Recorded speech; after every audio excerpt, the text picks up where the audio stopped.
அஸ்ஸலாமு அலைக்கும் வரஹ்மத்துல்லாஹி வபரகாத்துஹு. அல்ஹம்துலில்லாஹி நஹ்மதுஹு வ நஸ்தஈனுஹு வ நஸ்தக்ஃபிருஹு வ நஊது பில்லாஹி மின் ஷுரூரி அன்ஃபுஸினா வ மின் ஸய்யிஆத்தி அஅமாலினா மன் யஹ்திஹில்லாஹு ஃபலா முதில்ல லஹு வ மன் யுத்லில்ஹு ஃபலா ஹாதிய லஹு. வ அஷ்ஹது அல்லா இலாஹா இல்லல்லாஹு வஹ்தஹு லா ஷரீக லஹு வ அஷ்ஹது அன்ன முஹம்மதன் அப்துஹு வ ரசூலுஹு அம்மா பஅத். கண்ணியத்திற்குரிய எல்லாம் வல்ல அல்லாஹு ஜல்ல ஷானஹு தஆலாவின் நல்லடியார்களே, அல்லாஹுடைய பேரருளால் முஹம்மதுர் ரசூலுல்லாஹ் ஸல்லல்லாஹு அலைஹி வஸல்லம் என்ற தலைப்பின் கீழ் நடத்தப்படுகிற இந்த மாநாட்டிலே பெரும் திரளாக நாமெல்லாம் குழுமியிருக்கிறோம். இந்த மாநாட்டை பொறுத்தவரை ஷிர்க் ஒழிப்பு மாநாடு என்று முழு தமிழகத்தையும் உள்ளடக்கி திருச்சி மாநகரத்திலே லட்சோப லட்சம் மக்களை திரட்டி நாம் ஒரு மாநாட்டை நடத்தினோம். அந்த மாநாட்டினுடைய மைய கருத்து என்னவென்று சொன்னால், லா இலாஹ இல்லல்லாஹ் என்ற திருக்கலிமாவை, அதனுடைய கருத்தை மக்களுடைய உள்ளங்களிலே கொண்டு போய் சேர்க்க வேண்டும்.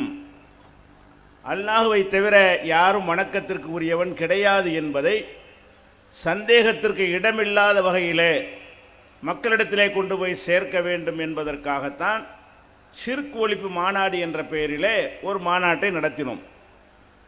மாநாடு திருச்சியிலே நடந்தாலும் அந்த மாநாட்டை ஒட்டி பல மாதங்கள் இந்த லா இலாஹ இல்லல்லாஹ் என்ற கலிமாவுடைய விளக்கத்தை துண்டு பிரசுரங்கள் மூலமாக, பொதுக்கூட்டங்கள் மூலமாக, தனிநபர் சந்திப்பு மூலமாக இந்த செய்தியை மக்களிடத்திலே கொண்டு போய் சேர்த்தோம். இஸ்லாத்தினுடைய கலிமாவின் ஒரு பகுதியாக இருக்கிற லா இலாஹ இல்லல்லாஹ் என்பதை எப்படி மக்களிடத்திலே கொண்டு போய் சேர்த்தோமோ, இன்னொரு பகுதியாக இருக்கிற முஹம்மது ரசூலுல்லாஹ், முஹம்மது ஸல்லல்லாஹு அலைஹி வஸல்லம் அவர்கள் அல்லாஹ்வுடைய தூதர் என்பதை ஒரு மந்திர சொல்லாக மாத்திரம் நம்பி இருக்கிற சமுதாயத்தில் கொண்டு போய் அதனுடைய சரியான அர்த்தத்தை அவங்க உள்ளத்தில் பதிய வைக்க வேண்டும். முஹம்மது ரசூலுல்லாஹ் என்றால் அதனுடைய பொருள் என்ன, அதை ஏற்றுக்கொள்வதனுடைய சரியான வழிமுறை என்ன, முஹம்மது ரசூலுல்லாஹ் என்று ஒருவன் நம்பினால் அவன் எப்படி தன் வாழ்க்கை அமைத்துக் கொள்ள வேண்டும் என்பதையெல்லாம் தெளிவுபடுத்துவதற்காகத்தான் இந்த முஹம்மது ரசூலுல்லாஹ் என்ற இரண்டாம் கலிமாவின் இன்னொரு பகுதிக்கு மாநாடு நடத்துகிறோம். இந்த மாநாட்டை பொறுத்தவரை ஒவ்வொரு மாவட்டத்தோடு நடத்துகிறோம். ஷிர்க் ஒழிப்பு மாநாட்டை ஒரு ஊரில் நடத்தியது போல் இல்லாமல் முஹம்மது ரசூலுல்லாஹ் என்கிற இந்த மாநாட்டை ஒவ்வொரு மாவட்டத்திலும் தொடர்ச்சியாக நாம் நடத்தி வருகிறோம். இதனுடைய மைய கருத்து என்ன? நாம் நபிகள் நாயகம் ஸல்லல்லாஹு அலைஹி வஸல்லம் அவர்களை பின்பற்ற வேண்டும், அவர்களுடைய வழியில் செல்ல வேண்டும், அவர்களை மாத்திரம் நம்முடைய வழிகாட்டியாக, தலைவராக ஏற்றுக்கொள்ள வேண்டும். இதை மக்கள் உள்ளங்களிலே பதிய வைப்பதுதான் இந்த தலைப்புடைய நோக்கம். அதற்கேற்ப எனக்கு தந்திருக்கிற தலைப்பு என்னவென்று சொன்னால், நபி வழி நடந்தால் நரகமில்லை. நம்ம நபிகள் நாயகம் ஸல்லல்லாஹு அலைஹி வஸல்லம் அவங்களுடைய வழியில் நடந்தால் நரகத்திற்கு போகாமல் நம்மை காப்பாற்றிக் கொள்ளலாம். இதை சொல்வதற்குத்தான் நபி வழி நடந்தால் நரகமில்லை என்ற தலைப்பு தந்திருக்கிறார்கள். நபி வழி நடந்தால் நரகமில்லை என்ற ஒரு தலைப்பை இந்த சமுதாயத்திலே எதற்காக சொல்ல வேண்டும் என்றால், நம்முடைய மக்கள், முஸ்லிம்கள் என்று சொல்லக்கூடிய நம்முடைய மக்கள் தங்களுடைய மார்க்க அனுஷ்டானங்களில் அதிகமானவைகளை நபி வழிப்படி அவர்கள் செய்வதில்லை. முஸ்லிம்களாக இருக்கிறார்கள், அல்லாஹ்வை நம்புகிறேன் என்கிறார்கள், நபியை மதிக்கிறேன் என்கிறார்கள். அவங்க வாழ்க்கை நபியுடைய வழிமுறையில் இருக்கிறதா என்றால் பட்டியல் போட்டோம் என்று சொன்னால், நபிகள் நாயகத்துடைய வாழ்க்கைக்கும் இன்றைய தமிழக முஸ்லிம் மக்களுடைய வாழ்க்கைக்கும் எந்த சம்பந்தமுமே இல்லை. அந்த அளவுக்கு ரொம்ப தொலைவில் இருக்கிறார்கள். நபிகள் நாயகம் ஸல்லல்லாஹு அலைஹி வஸல்லம் உடைய வழிகாட்டுதலில் இருந்து வெகு தொலைவிலே இந்த சமுதாயம் நின்று கொண்டிருக்கிறது. அவங்க நபி வழியில் செல்லாமல் நரகத்தை நோக்கி அவங்களுடைய பயணத்தை தொடர்ந்து கொண்டிருக்கிறார்கள். அதை தெளிவுபடுத்துவதற்குத்தான் இந்த சமுதாயத்தில் இந்த தலைப்பு தந்திருக்கிறார்கள். அப்போ உங்களுக்கு ஒரு சந்தேகம் வரும், நபி வழி நடந்தால் நரகம் இல்லை என்று சொல்கிறீர்கள், நாங்கள் செல்வது நபி வழி இல்லை என்று எப்படி நீங்கள் சொல்லலாம்? எங்களுக்கு இந்த மார்க்கத்தை எங்களுடைய முன்னோர்கள் சொன்னார்கள், அந்த முன்னோர்களுக்கு அவங்களுடைய முன்னோர்கள் சொன்னார்கள், அந்த முன்னோர்களுக்கு அவங்களுடைய முன்னோர்கள் சொன்னார்கள். இப்படியே போனால் நபிகள் நாயகம் வரைக்கும் இது போய் சேரும். நாங்கள் இஸ்லாம் என்று எதை கடைபிடிக்கிறோமோ அதை எங்கள் அப்பன் பாட்டன் எங்களுக்கு சொன்னார்கள். எங்கள் அப்பன் பாட்டன் அவனா உண்டாக்கிய சொன்னா இல்லை, அவர்களுக்கு அவர்களுடைய அப்பன் பாட்டன்மார்கள் சொல்லிக் கொடுத்தார்கள். இப்படியே போய்கொண்டே இருந்தால் 14 நூற்றாண்டுகளுக்கு முன்னால் போனால் நாங்கள் செய்கிறதெல்லாம் எங்கேருந்து வந்திருக்கேன்? நபிகள் நாயகத்தினுடைய வழிமுறை தான். அப்போ நபிகள் நாயகத்தினுடைய வழிமுறையை நபித்தோழர்கள் கடைபிடித்தார்கள், அவங்களிடமிருந்து அடுத்த தலைமுறை கடைபிடித்தார்கள், அவங்களிடமிருந்து அடுத்த தலைமுறை கடைபிடித்தார்கள். இப்படியே வாழையடி வாழையாக சங்கிலி தொடராக எங்களுடைய சடங்குகளும் சம்பிரதாயங்களும் வணக்க வழிபாடுகளும் இருக்கின்றன. இதுதான் நபி வழி. மக்கள் நினைக்கிறார்கள், அவங்க எதை மார்க்கம் என்று செய்து கொண்டிருக்கிறார்களோ அதுதான் நபி வழி என்று நினைக்கிறார்கள். எதை வச்சு நினைக்கிறார்கள்? நம்முடைய முன்னோர்கள் நபியின் மூலமாக வழி வழியாக சொல்லித்தரப்பட்ட விஷயங்களைத்தான் பின்பற்றுகிறோமே தவிர நம்மளா இஷ்டத்துக்கு உண்டாக்கி பின்பற்றவில்லை. நம்ம செய்கிற எல்லாமே நபி வழிதான். அப்படி நினைத்து கொண்டுதான் இன்றைய முஸ்லிம் சமுதாயத்தில் உள்ளவர்கள் தங்களுடைய வழிமுறைகளை உறுதியாக நம்பிக்கொண்டிருக்கிறார்கள். அது தவறு என்று சொன்னால் கோபப்படுகிறார்கள். நீங்கள் செய்வது நபி வழி இல்லை, இப்படி செய்யக்கூடாது என்று சொன்னால் அவங்களுக்கு தாங்க முடியாத ஆத்திரம் வருகிறது. ஏன் ஆத்திரம் வருது? நாங்கள் நபி வழியிலான இருக்கிறோம், நபி வழியாகத்தான வழி வழியாக எங்களுக்கு இந்த மார்க்கம் கிடைத்திருக்கிறது அப்படின்னு சொல்லுகிறார்கள். அப்போ முதல்ல இது சரியான்னு நீங்கள் பார்க்கணும். இப்படி நம்ம நினைக்கிறோமே, நம்ம செய்கிறது வழி வழியாக நபிகள் நாயகம் செய்த காரியங்கள் தான் நமக்கு சேர்ந்திருக்கின்றன, அதைத்தான் மார்க்கம் என்று நம்ம கடைபிடிக்கிறோம் அப்படி நம்புறீங்கல்ல, அது சரியா? அந்த நம்பிக்கைக்கு அடிப்படை இருக்கிறதா, அதில் உண்மை இருக்கிறதா என்றால் அதில் அறவே உண்மை கிடையாது. இதை புரிந்து கொள்வதாக இருந்தால் நபிகள் நாயகம் ஸல்லல்லாஹு அலைஹி வஸல்லம் அவர்கள் அல்லாஹ்வுடைய தூதராக நியமிக்கப்பட்டார்களே 1400 வருஷத்துக்கு முன்னாடி, அந்த காலத்துக்கு போங்க. 1400 ஆண்டுகளுக்கு முன்னால் நபிகள் நாயகம் ஸல்லல்லாஹு அலைஹி வஸல்லம் அவர்கள் தமது சொந்த ஊர் மக்களிடத்தில் அல்லாஹ்வுடைய தூதர் என்று தன்னை அறிமுகப்படுத்தினார்கள். அந்த மக்கள் எப்படிப்பட்டவர்களாக இருந்தார்கள்? எந்த மக்களை நபிகள் நாயகம் ஸல்லல்லாஹு அலைஹி வஸல்லம் சந்தித்தார்களோ அந்த மக்கள் சிலைகளை வணங்கக்கூடியவர்களாக இருந்தார்கள். எல்லா விதமான மூட நம்பிக்கைகளையும் செய்யக்கூடியவர்களாக இருந்தார்கள். கேவலமான காரியங்களை எல்லாம் மார்க்கத்தின் பெயரால் செய்யக்கூடியவர்களாக இருந்தார்கள். ஓரிரண்டு நல்ல விஷயங்கள் அவர்களிடத்தில் இருந்தாலும் மார்க்கம் என்ற பெயரால், மதம் என்கிற பெயரால், ஆன்மீகம் என்கிற பெயரால் அவர்கள் செய்து வந்த காரியங்களில் அநேகமானவை அருவருக்கத்தக்கதாக, கண்டிக்கத்தக்கதாக, மூட நம்பிக்கைகளின் தொகுப்பாக இருந்தது. இதைத்தான் நபிகள் நாயகம் கண்டித்தார்கள். இப்ப அந்த மக்காவில் உள்ள காபிர் இருந்தாங்கல்ல, அவங்க செஞ்ச ஒவ்வொரு காரியத்தை பற்றியும் ஏன்டா இப்படி செய்றீங்க, இது எப்படிடா, இது இஸ்லாம்ங்கிற அல்லாஹ்வுடைய பேரில் செய்றீங்க, இது எப்படிடா ஆன்மீகம்ங்கிற பேரில் செய்றீங்க என்று கேட்டால் அவங்க என்ன சொன்னாங்க? இது நாங்களாவா கண்டுபிடிச்சோம், எங்களுக்கு எங்கள் அப்பா மாட்டேன்னு சொன்னா, அவங்களுக்கு அவங்க அப்பா மாட்டேன்னு சொன்னா, அவங்களுக்கு அவங்க அப்பா மாட்டேன்னு சொன்னா, இப்படியே இப்ராஹிம் நபி வரைக்கும் போகும்ல அப்படின்ட்டாங்க. ஏன்னா மக்காவில் இருந்த ஆட்கள்லாம் இப்ராஹிம் நபியுடைய வாரிசுகள். மக்காவில் நபிகள் நாயகம் ஸல்லல்லாஹு அலைஹி வஸல்லம் காலத்தில் இருந்தார்களே, அந்த மக்களில் அதிகமானவர்கள் இப்ராஹிம் நபியுடைய மகன் இஸ்மாயில் அவங்களுடைய வழியாக வந்த சந்ததிகள் தான். அப்ப இப்ராஹிம் நபியுடைய வழித்தோன்றலாக அவர்கள் இருந்தார்கள். சில பேர் இப்ராஹிம் நபியுடைய உம்மத்துடைய வழித்தோன்றலாக இருந்தார்கள். அப்ப இப்ராஹிம் நபி அவர்கள் எந்த மார்க்கத்தை சொன்னார்களோ அதை இப்ராஹிம் நபி தன்னுடைய அடுத்த தலைமுறைக்கு அதை பிரச்சாரம் செய்தார்கள். அந்த தலைமுறை அடுத்த தலைமுறைக்கு சொன்னது. இப்படியே வழி வழியாக வந்து நாங்க செய்கிற விஷயம் இப்ராஹிம் நபியுடைய விஷயம்தான். நீ வந்து புதுசா கண்டிக்கிறியா? நபிகள் நாயகத்தில் என்ன கேட்டாங்க? நாங்கள் செய்கிற இன்னா வஜதுனா ஆபானா, எங்களுடைய முன்னோர்கள் இப்படி நடக்கத்தான் நாங்கள் கண்டோம். ஒ இன்னா அல ஆசாரிஹிம் லமுக்ததூன், நாங்க அவங்க வழியைத்தான் அப்படியே பின்பற்றி நடப்போம். இதை நீ கேட்கிறியா என்று அந்த மக்கள் சொன்னார்கள். இப்போ நம்ம சிந்திக்க வேண்டிய விஷயம் என்ன தெரியுமா? இப்ராஹிம் நபி அவர்கள் என்ன மார்க்கத்தை உலகத்துக்கு சொன்னார்கள்? இப்ராஹிம் நபியை அல்லாஹ் தூதரை நியமித்தான்ல, அல்லாஹ்வுடைய படைப்புகள்லையே இப்ராஹிம் நபிக்கு கொடுத்த ஒரு தரஜாவை யாருக்கும் கொடுக்கல, நபிகள் நாயகத்துக்கும் கொடுக்கவில்லை. எந்த அந்தஸ்து கொடுத்தான்? இப்ராஹிம் நபியை இத்தகதல்லாஹு இப்ராஹிம ஹலீலா, குர்ஆன்ல இருக்கிறது. இப்ராஹிமை அல்லாஹ் தன்னுடைய தோழராக ஆக்கி கொண்டான். மனுஷன் அல்லாஹ் தோழராக முடியுமா? முடியவே முடியாது.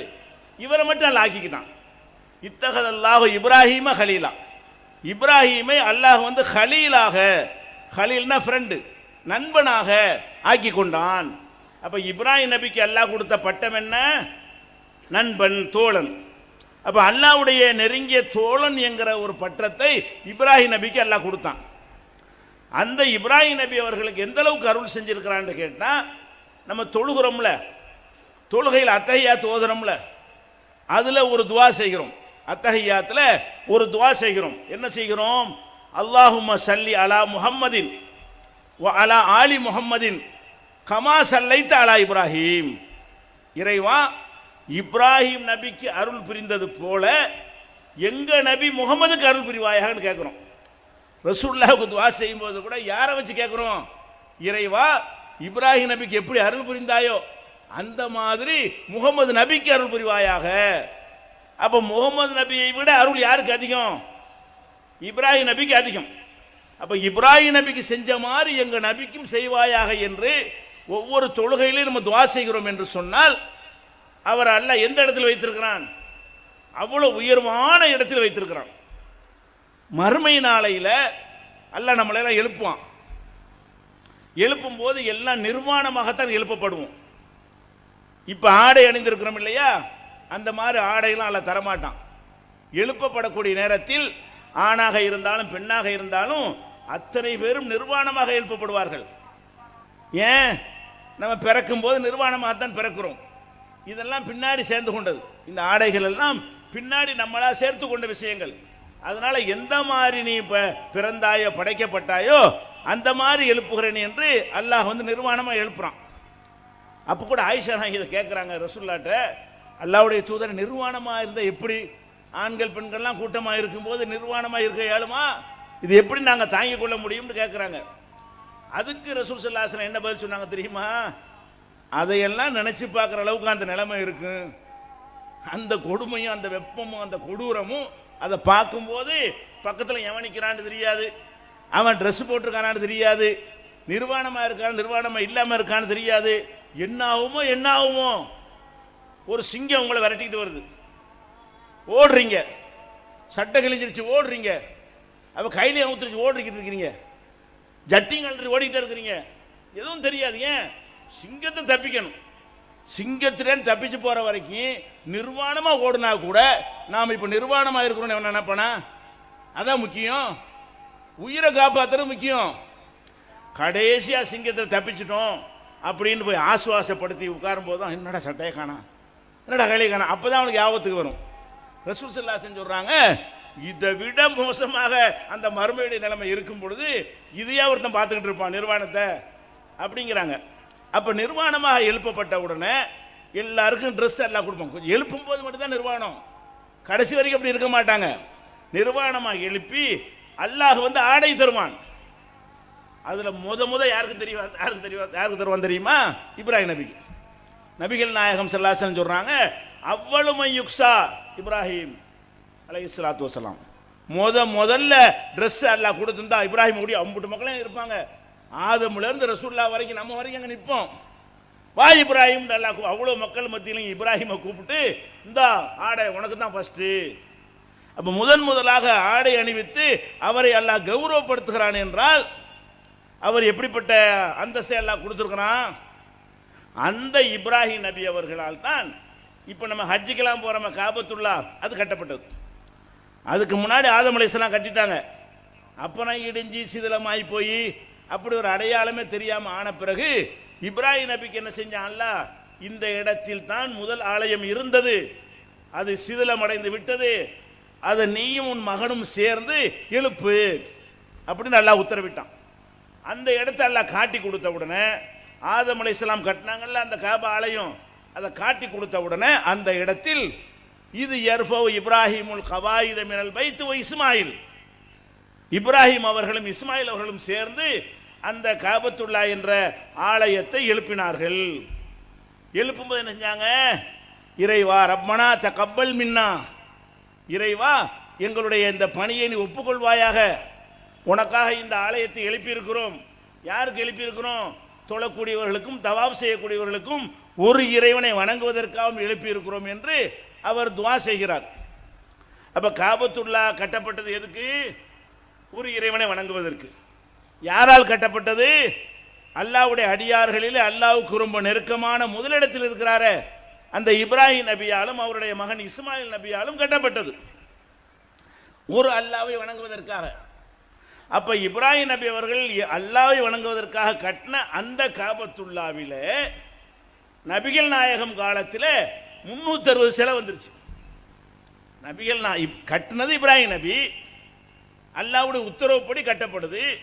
அந்த இடத்தை காட்டினது அல்லாஹ் தான் காட்டுறான், அந்த இடத்துல கட்டுன்னு சொல்லி அல்லாஹ்வுடைய நேரடி கண்காணிப்புல நேரடி உத்தரவுல அந்த காபா ஆலயத்தை இப்ராஹிம் நபி கட்டி இருக்கும் பொழுது, ஒரு அல்லாஹ்வை வணங்குவதற்காக அது கட்டி இருக்கும் பொழுது, அந்த காபாவில் இப்ப என்ன இருந்துச்சு? நபிகள் நாயகம் நபி ஆகும்போது, இப்ராஹிம் நபி காலத்துக்கு பிறகு நபிகள் நாயகம் அந்த சமுதாயத்துக்கு நபி ஆகுறாங்களே, அப்ப என்ன இருந்தது? அல்லாஹ்வை வணங்கினார்கள். அதோட என்ன இருந்தது என்று சொன்னால் 360 சிலை வச்சுட்டாங்க. ஒரு நாளைக்கு ஒரு சிலையை வணங்குறது. அல்லாஹ் படைத்தவனை வணங்குவதற்கு பதிலாக அவனா உருவாக்கி கொண்ட சிலையை, கல் அவன் தானே உண்டாக்குறான், கல் இவனை உண்டாக்கவே இல்லை, கடவுளை அவனே உண்டாக்கி கொண்டு வணங்குறான்ல. அந்த மாதிரியான ஒரு காரியத்தை அன்றைக்கு அரபுலக மக்கள் செய்தார்கள். அவங்க எதன் அடிப்படையில் செய்தார்கள்? ஏண்டா அப்படி செய்றீங்கன்னு கேட்டா, அல்லாஹ் அமர நபிகா, அல்லாஹ் தான் சொன்னான். ஏண்டா சிலையை வணங்குறீங்க? அல்லாஹ் தான் சொன்னான்.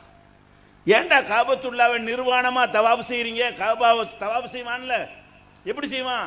மற்ற நேரத்தில் ட்ரெஸ் போட்டிருப்பான், காபாவை சுத்தும் போது மட்டும் அவுத்து போட்டுருவான், நிர்வாணமா தவாப் செய்வான். ஏன் இப்படி செய்கிற? இப்படித்தான் அல்லாஹ் கட்டளையிட்டு இருக்கிறான்.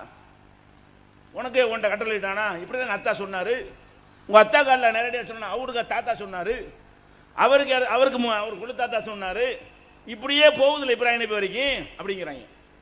அப்ப மக்காவில் இருந்த காபிர்கள் வந்து அவன் செய்த அசிங்கமான செயல்களையும் அவன் செய்த ஷிர்கான அல்லாஹ்வுக்கு இணை கற்பிக்கிற காரியங்களையும் எதன் பெயரில் நியாயப்படுத்தினான்? முன்னோர்கள் முன்னோர்கள் முன்னோர்கள் முன்னோர்கள் முன்னோர்கள் முன்னோர்கள் என்று இப்ராஹிம் நபி வரைக்கும் கொண்டு போய் சேர்த்துட்டான். இப்ராஹிம் நபி வழியாகத்தான் இது எங்களுக்கு கிடைத்தது. அப்ப நம்ம என்ன சிந்திக்கிறோம்? அந்த மக்கள் இப்ராஹிம் நபியுடைய சந்ததி தான், சந்தேகம் இல்லை.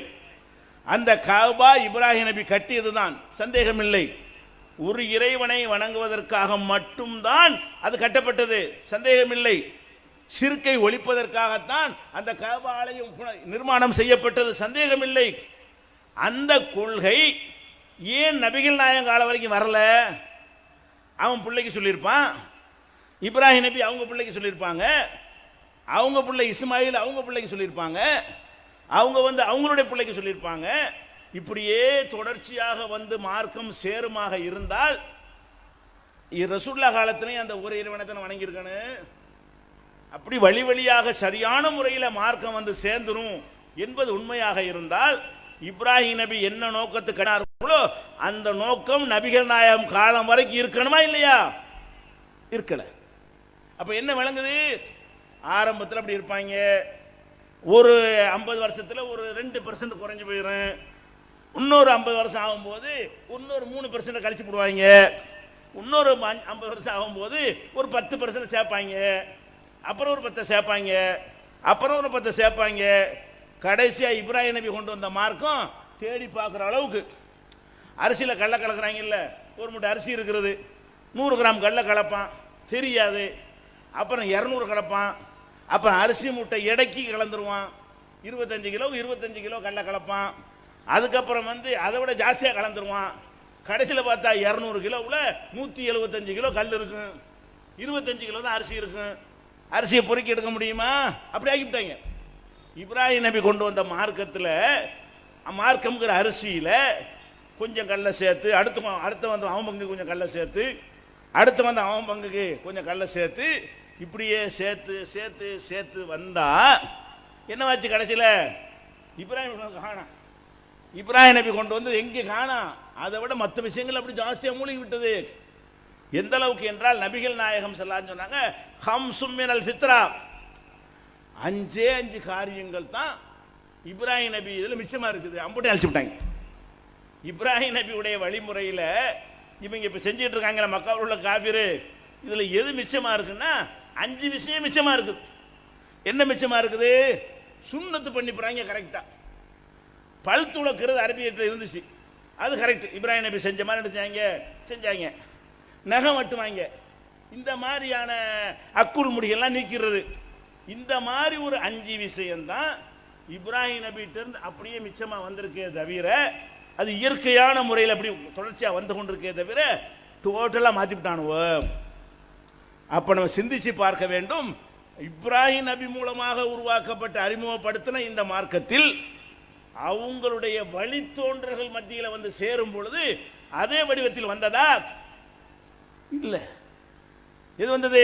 ஒரு வதந்தி சொல்லுவாங்க. வதந்தி எப்படி பரவும் என்பதற்கு, ஒரு கூட்டு பையன் கண்ணு தெரியாதவன், அவன்கிட்ட குழந்தை பால் குடிச்சு செத்து போச்சு அப்படின்னோடனே, பாலுண்டா என்னன்னு கேட்குறான். கூட்டு பையன் தானே அவன். பாலுண்டா வெள்ளையா இருக்கும். வெள்ளண்டா என்ன? வெள்ளைன்னா கொக்கு மாதிரி இருக்கும். கொக்கு அவனுக்கு தெரியாது. கூட்டு பையலுக்கு கொக்குண்டா என்ன? அவன் கையை பிடிச்சி இப்படி காட்டி இப்படி இருக்குன்றான். இத்தாசண்டி பொருள் வாய்க்குள்ள போனால் செத்தான போகும் குழந்தை. பால் குடிச்சு குழந்தை செத்து போச்சுங்கிறத விளக்கிக்கிட்டே வந்தா கடைசியில் இந்த மாதிரி இப்படி ஆயிரும். இதான் பால், இதான் பால். இந்த மாதிரி ஆகிவிட்டானோ மார்க்கத்தை. மார்க்கம் என்னவாயிடுச்சு? ஒவ்வொருத்தன் அப்படி கடந்து கடந்து கடந்து கடந்து கடந்து போகும்போது கை காது மூக்கெல்லாம் வச்சுருவானுவோம். அதெல்லாம் வச்சு கிச்சு பார்த்துன்னு செய்யும், வேற ஒரு விஷயமாக போய் சேர்ந்து விடும். அப்போ இப்ராஹிம் நபி அவர்களுடைய மார்க்கம் அதே வடிவத்தில் ரசூல்லா காலத்தில் இருந்திருக்குமே. ஆனால் ரசூல்லா தேவையே இல்லை. எதுக்கு அவ்வளோ அனுப்புனேன்? ரசூல் ஸல்லல்லாஹு எதுக்கு அனுப்புனேன்? இப்ராஹிம் நபி மார்க்கத்தை புதுப்பிக்கத்தான் நான் அனுப்புனான். ரசூல்லாவுக்கு போட்ட கட்டளை என்ன? இத்தபி மில்லத்த இப்ராஹிம் ஹனீஃபா. நபியே இப்ராஹிம் மார்க்கத்தை பின்பற்றுங்கிறான். அப்ப என்ன அர்த்தம்? இப்ராஹிமுடைய வழித்தோன்றல்கள் இப்ராஹிம் நபி மார்க்கத்தில் இல்லை. புது மார்க்கத்தை ரசூல்லா கொண்டு வரவில்லை.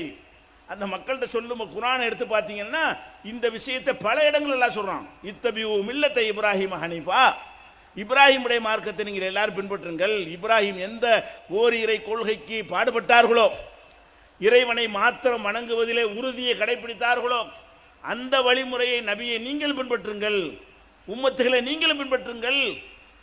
எந்த அளவுக்கு என்றால், இன்னி ஜாயிலுக்கல் இன்னாசி இமாமா, இப்ராஹிமே உன்னை மனித குலத்துக்கு நான் இமாமாக்கி விட்டேன்கிறான் அல்லாஹ். இப்ராஹிம் நபியை அகில உலக தௌஹீத் இமாம், அகில உலகத்திற்கு உன்னை இமாமாக்கி விட்டேன் அல்லாஹ் சொன்னானே. அதன் அடிப்படையில் இப்ராஹிம் நபியை பின்பற்றுவதை சொல்லத்தான் நபிகள் நாயகம் வந்தார்கள். யாரிடத்தில் சொன்னார்கள்? இப்ராஹிம் நபியுடைய சந்ததிகள்கிட்ட சொன்னார்கள். இப்ராஹிம் நபியுடைய உம்மத்து என்று சொல்லிக்கொண்டு இல்லாதெல்லாம் செய்தார்களே, அவங்ககிட்ட போய் சொன்னார்கள், உங்களுக்கு இப்ராஹிமுடைய மார்க்கம் சரியா வந்து சேரல. அங்கங்க என்ன செஞ்சாங்க? கலந்து கலந்து ஒண்ணுமில்லாம ஆக்கிவிட்டாங்க.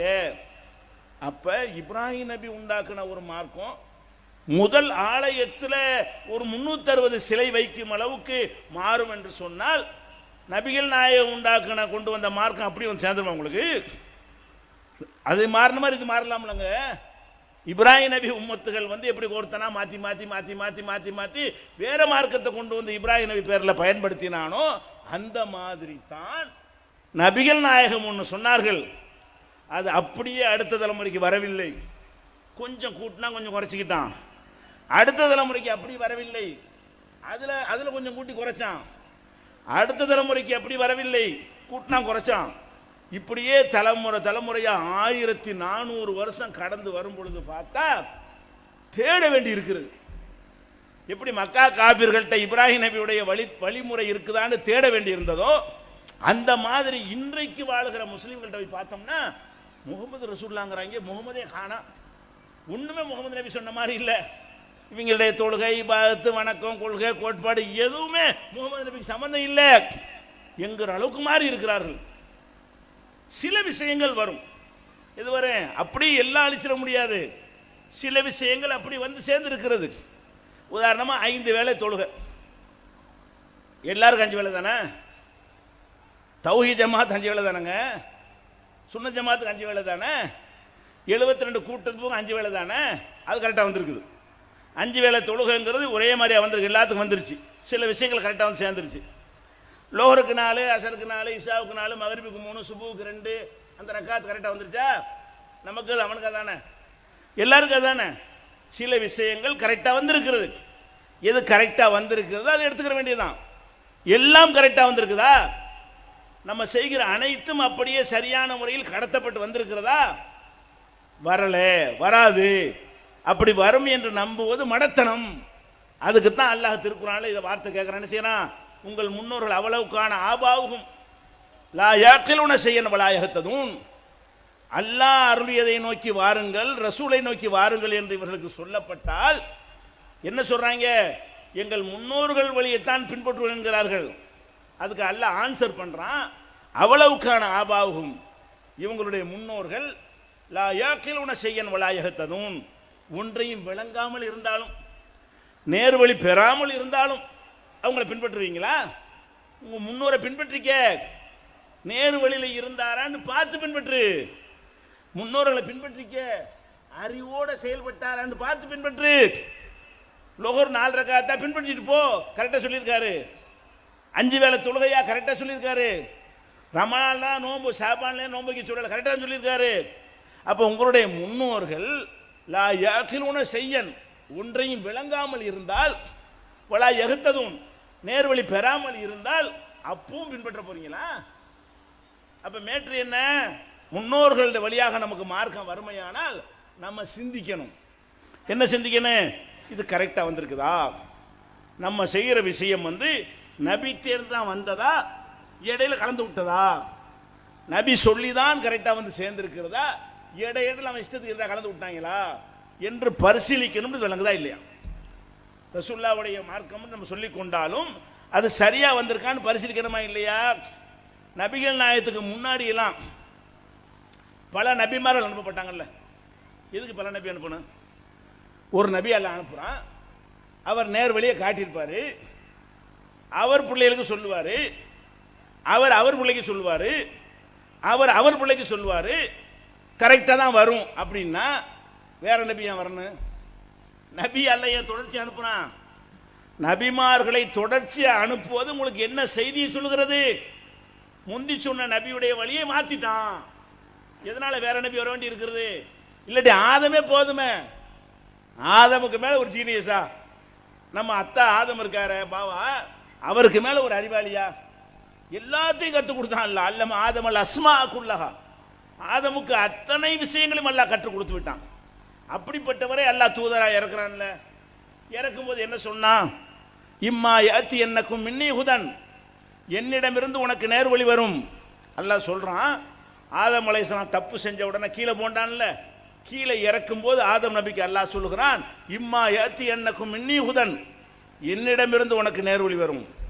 ஃபமன் தபிய ஹுதாய ஃபலா ஹௌஃபுன் அலைஹிம் வலா ஹும் யஹ்சனூன், என்னுடைய அந்த நேர்வழியை பின்பற்றி நடந்தால் அவருக்கு பயமும் இல்லை கவலையும் இல்லை நல்லா சொல்றான். அப்ப அல்லாஹ்ட்டிருந்து ஆதம் நபிக்கு நேர்வழி வந்தது. ஆதம் நபி அவர் பிள்ளைக்கு சொல்லியிருப்பார்ல, அந்த பிள்ளை அவர் பிள்ளைக்கு சொல்லியிருப்பார்ல, இப்படியே கடைசி வரைக்கும் வந்திருக்கலாமே. இடையில நபி அனுப்புறான் அல்லாஹ். ஆதமுடைய சந்ததிகளுக்கு ஒவ்வொரு காலகட்டத்திலையும் ஒரு நபி அனுப்புறான். நபி அனுப்பி என்ன சொல்றான்?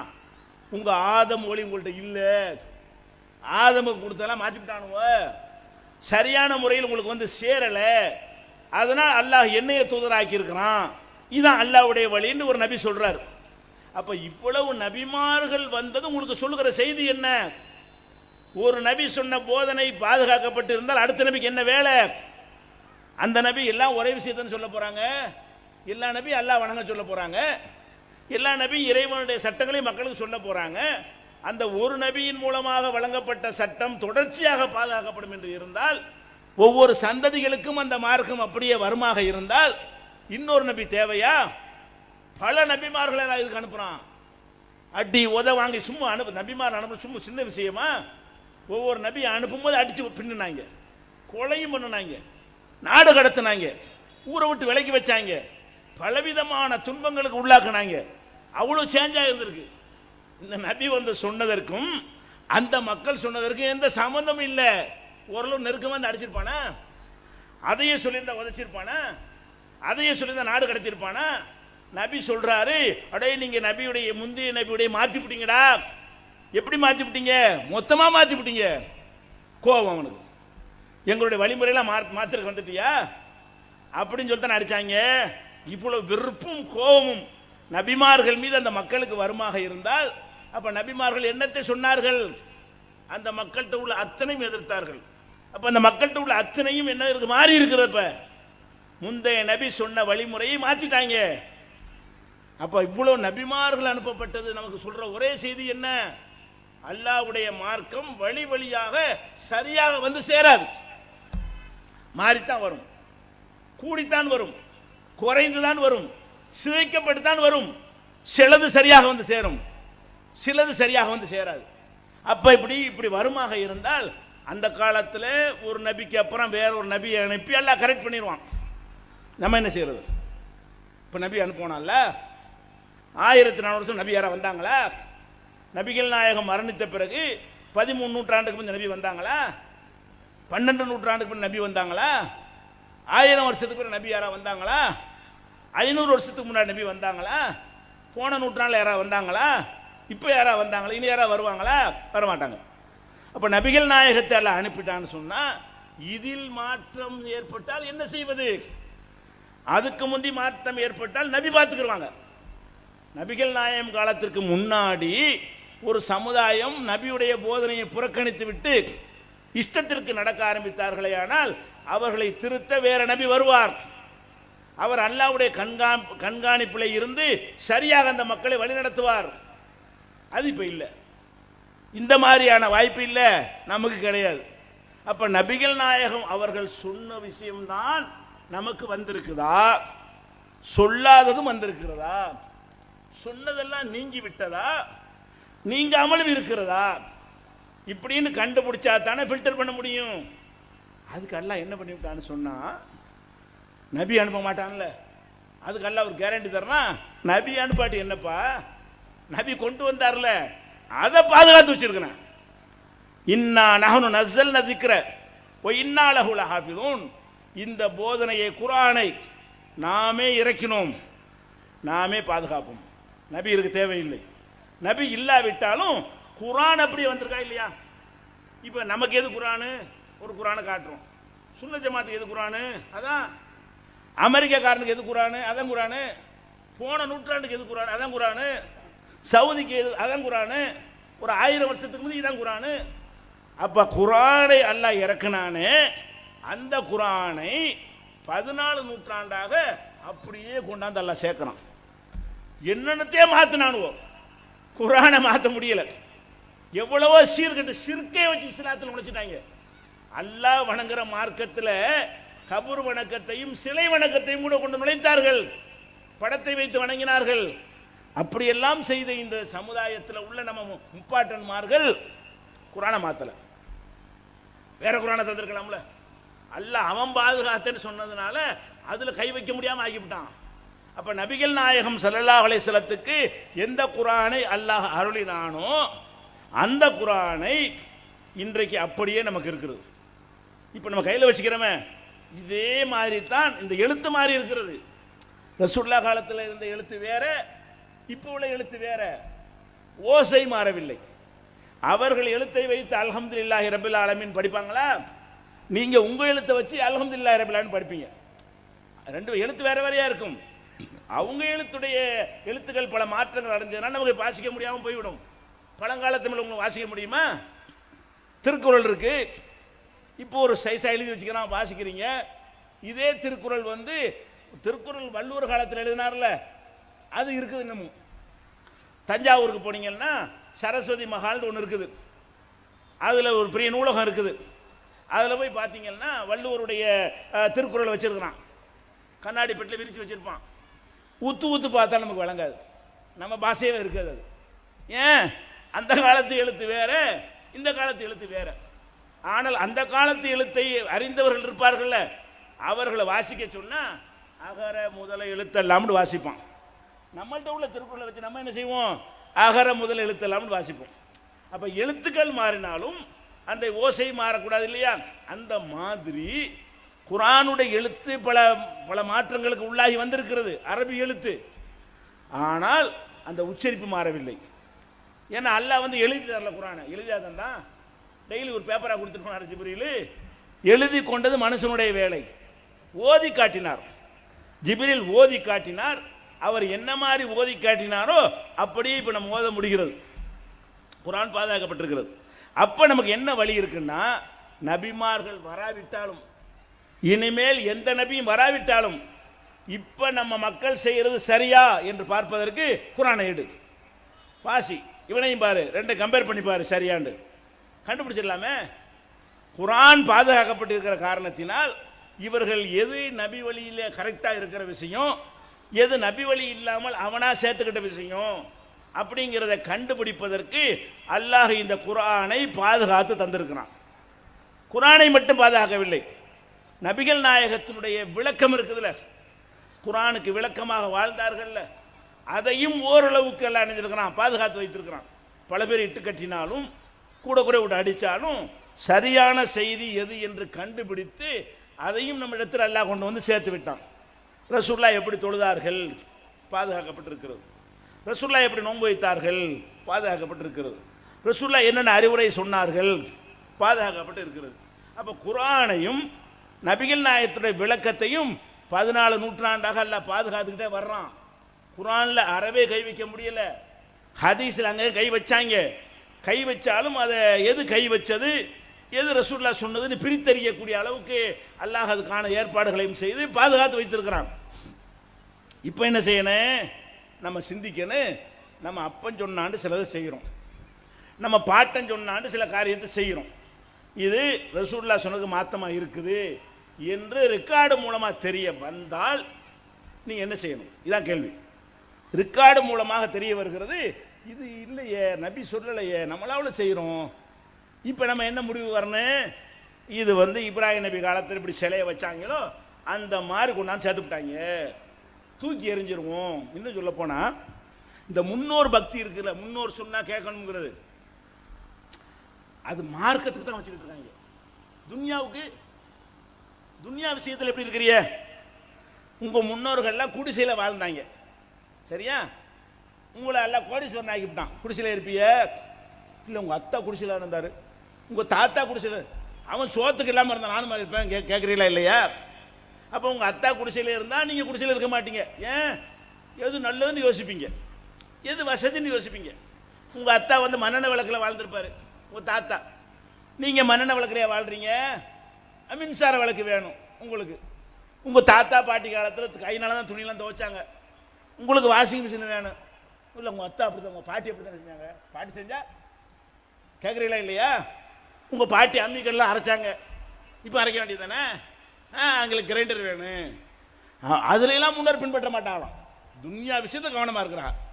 துன்யா விஷயத்தில், உலக விஷயத்தை பொறுத்த வரைக்கும் எங்கள் அப்பா மாட்டன் சொன்னாலும் சரி கரெக்டானு பார்ப்போம், எங்களுக்கு எது லாபம்னு பார்ப்போம், எங்களுக்கு எது டைம் சேவ்னு பார்ப்போம், எங்களுக்கு எது கஷ்டம் இல்லைன்னு பார்ப்போம். அப்படின்னு சொல்லி எல்லா விஷயத்தையும் மாற்றிட்டு வந்துட்டீங்களே. வண்டியில் நடந்தே போனால், அந்த காலத்தில் விழுப்புரம் போகிறது நடந்து தான் போவான், காலில் போட்டு அடுத்த நாள் காலை போய் சேருவாங்க. இப்போ அப்படியா? எல்லாம் பஸ்ஸு, கார், விமானம் எல்லாம் வந்துருச்சு. இதெல்லாம் உங்கள் முன்னோர் செஞ்சதா? அப்போ முன்னோர்கள் உலக விஷயத்தில் அவங்க என்ன செஞ்சாங்களோ அதையா நீங்கள் ஃபாலோ பண்ணுறீங்க? இல்லை, சிலதை ஃபாலோ பண்ணுவீங்க, அனைத்தையும் ஃபாலோ பண்ணுறீங்களா? சாம்பார் வைக்கிறது உங்கள் முன்னோர் வச்ச மாதிரி நீங்கள் வைப்பீங்க. அதான் அந்த ஃபார்முலா அப்படி இருக்குது, கரெக்டாக இருந்தால் பின்பற்றிட்டு போயிடுவீங்க. எல்லாத்தையும் பின்பற்றுவீங்களா?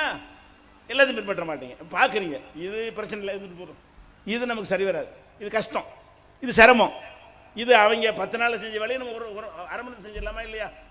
அந்த காலத்தில் என்ன செய்வாங்கன்னா, ஒரு மூட்டை நெல் அரிசி ஆக்குறதா இருந்தால் 10 பொம்பளை சுற்றி நெடுக்குருவாங்க. ஒவ்வொரு தையில ஒரு உலக்கை இருக்கும், அரிசியை கொண்டு நெல்லை கொண்டு உலக்கையில் கொட்டி குத்துவாங்க, கை குத்தல். எடுத்து அவங்க குத்துறது, இவங்க அவங்க குத்துறது. இப்படியே ஒரு மூட்டை நெல்லுக்கு 10 பேர் உழைச்சா தான் ஒரு மூட்டை நெல்லுக்கு அரை மூட்டை அரிசி கிடைக்கும். ஒரு நாள் ஒரு மூட்டை நெல் அரிசி ஆக்குறதுக்கு 10 பேர் உழைச்சி அரை மூட்டை அரிசி கிடைக்கும். இப்போ அப்படியா?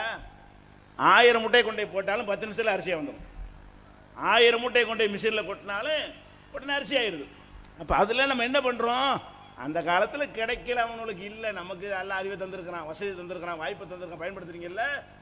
அப்போ துன்யா விஷய உலக விஷயத்தை பொறுத்த வரைக்கும் முன்னோர்கள் சொல்வதில் கரெக்ஷன் பண்ணுகிறோம், திருத்துகிறோம். ஆனால் அதை திருத்தாமல் போனால் உங்களுக்கு மறுமையில் நஷ்டமா? இது உலகத்துக்கு வசதியாக இருக்கிறீங்க, இந்த காலத்திலே துணியை கையினால் துவைச்சா உங்களுக்கு நஷ்டமா? இல்லை. நடந்து திருச்சி வரைக்கும் போனால் நஷ்டமா? மறுமையில் நஷ்டமானு கேட்டேன். மறுமையில் நஷ்டம் இல்லை, துன்யாவில் சில கஷ்டம். அப்போ துன்யாவில் சில கஷ்டம் வருமாக இருந்தால் நீங்கள் என்ன செய்றீங்க? அதெல்லாம் மாற்றிக்கிறீங்க. ஆனால் உங்கள் முன்னோர் சொன்னார் என்று இபாதத்தில், வணக்கத்தில், மார்க்கத்தில், கொள்கையில், கோட்பாட்டில், சடங்குல, சம்பிரதாயத்தில் நீங்கள் மாறினீர்கள் என்று சொன்னால் அங்கே நஷ்டம், மறுமையில் நஷ்டம். அல்லாஹ் என்ன சொல்லி காட்டுறான் குர்ஆன்ல? யௌமு துகல்லபு உஜூஹும் பின்னார், சிலருடைய முகங்கள் நரகத்தில் போட்டு புரட்டப்படும். நரகத்தில் சில ஆட்களை போட்டு அல்ல புரட்டுவானா. புரட்டும் போது சும்மா புரட்டுவான். நம்ம நாட்டில் மாதிரியா தண்டனை கொடுப்பாங்க? அல்லாஹ் கொடுக்குறது எப்படி இருக்கு? ஒருத்தன் நரகத்தில் போட்டால் அவனுக்கே தெரியும் நம்மளையும் அல்லாஹ் போடுறான். ஏன்? எல்லாம் ரெக்கார்டு வச்சிருப்பான் அல்லாஹ். நரகத்தில் போடுறதுக்கு உந்தாடா படி, இக்கிற கிதாபக்க, உன்னுடைய பதிவேட்டை வாசித்து பார். கபாபி நப்சிக்கல் யௌம அலைக்க ஹசீபா, உன் கணக்கை நீனே பார்த்துக்க. இந்தா படிச்சு அம்புட்டு வரும், நம்மளே மறந்து போயிருப்போம், அம்புட்டு அநியாயமாக பண்ணியிருக்கோம். அப்போ நம்ம பண்ண அநியாயங்கள் எல்லாம் பட்டியலை போட்டு கையில் தந்துவிட்டு, இப்போ உனக்கு நரகம் ஓகேயா? பேச இயலாது. ஆமாம், இதுக்கு ஓகே தான், தீர்ப்பு சரிதான், இப்படி தான் நரகத்தில் போடுவானே தவிர சும்மா இழுத்து கொண்டே போட மாட்டான். விசாரணை பண்ணி பேப்பரை கொடுத்து ஆதாரத்தை கொடுத்து. இவங்க பரீட்சையில் மார்க் போடுறாங்க, அப்படியா? மார்க் திருத்துறாங்க இல்லைங்க.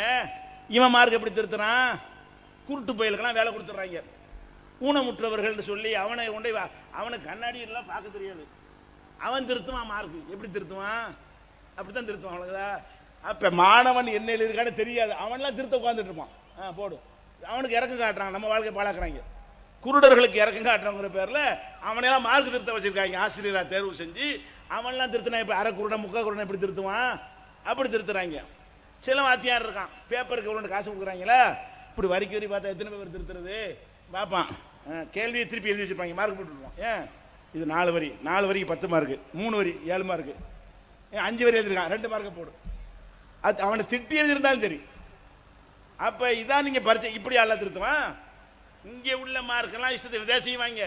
இதில் ஃபஸ்ட்டு மார்க்கு என்ன? ஃபஸ்ட்டு மார்க்கு, ஃபஸ்ட்டு மார்க்குன்னா காணா உலகத்தில். இப்போ ஃபஸ்ட்டு மார்க் எடுத்தவன்லாம் ஒரு கலெக்டராக விஞ்ஞானியை வரக்கானா.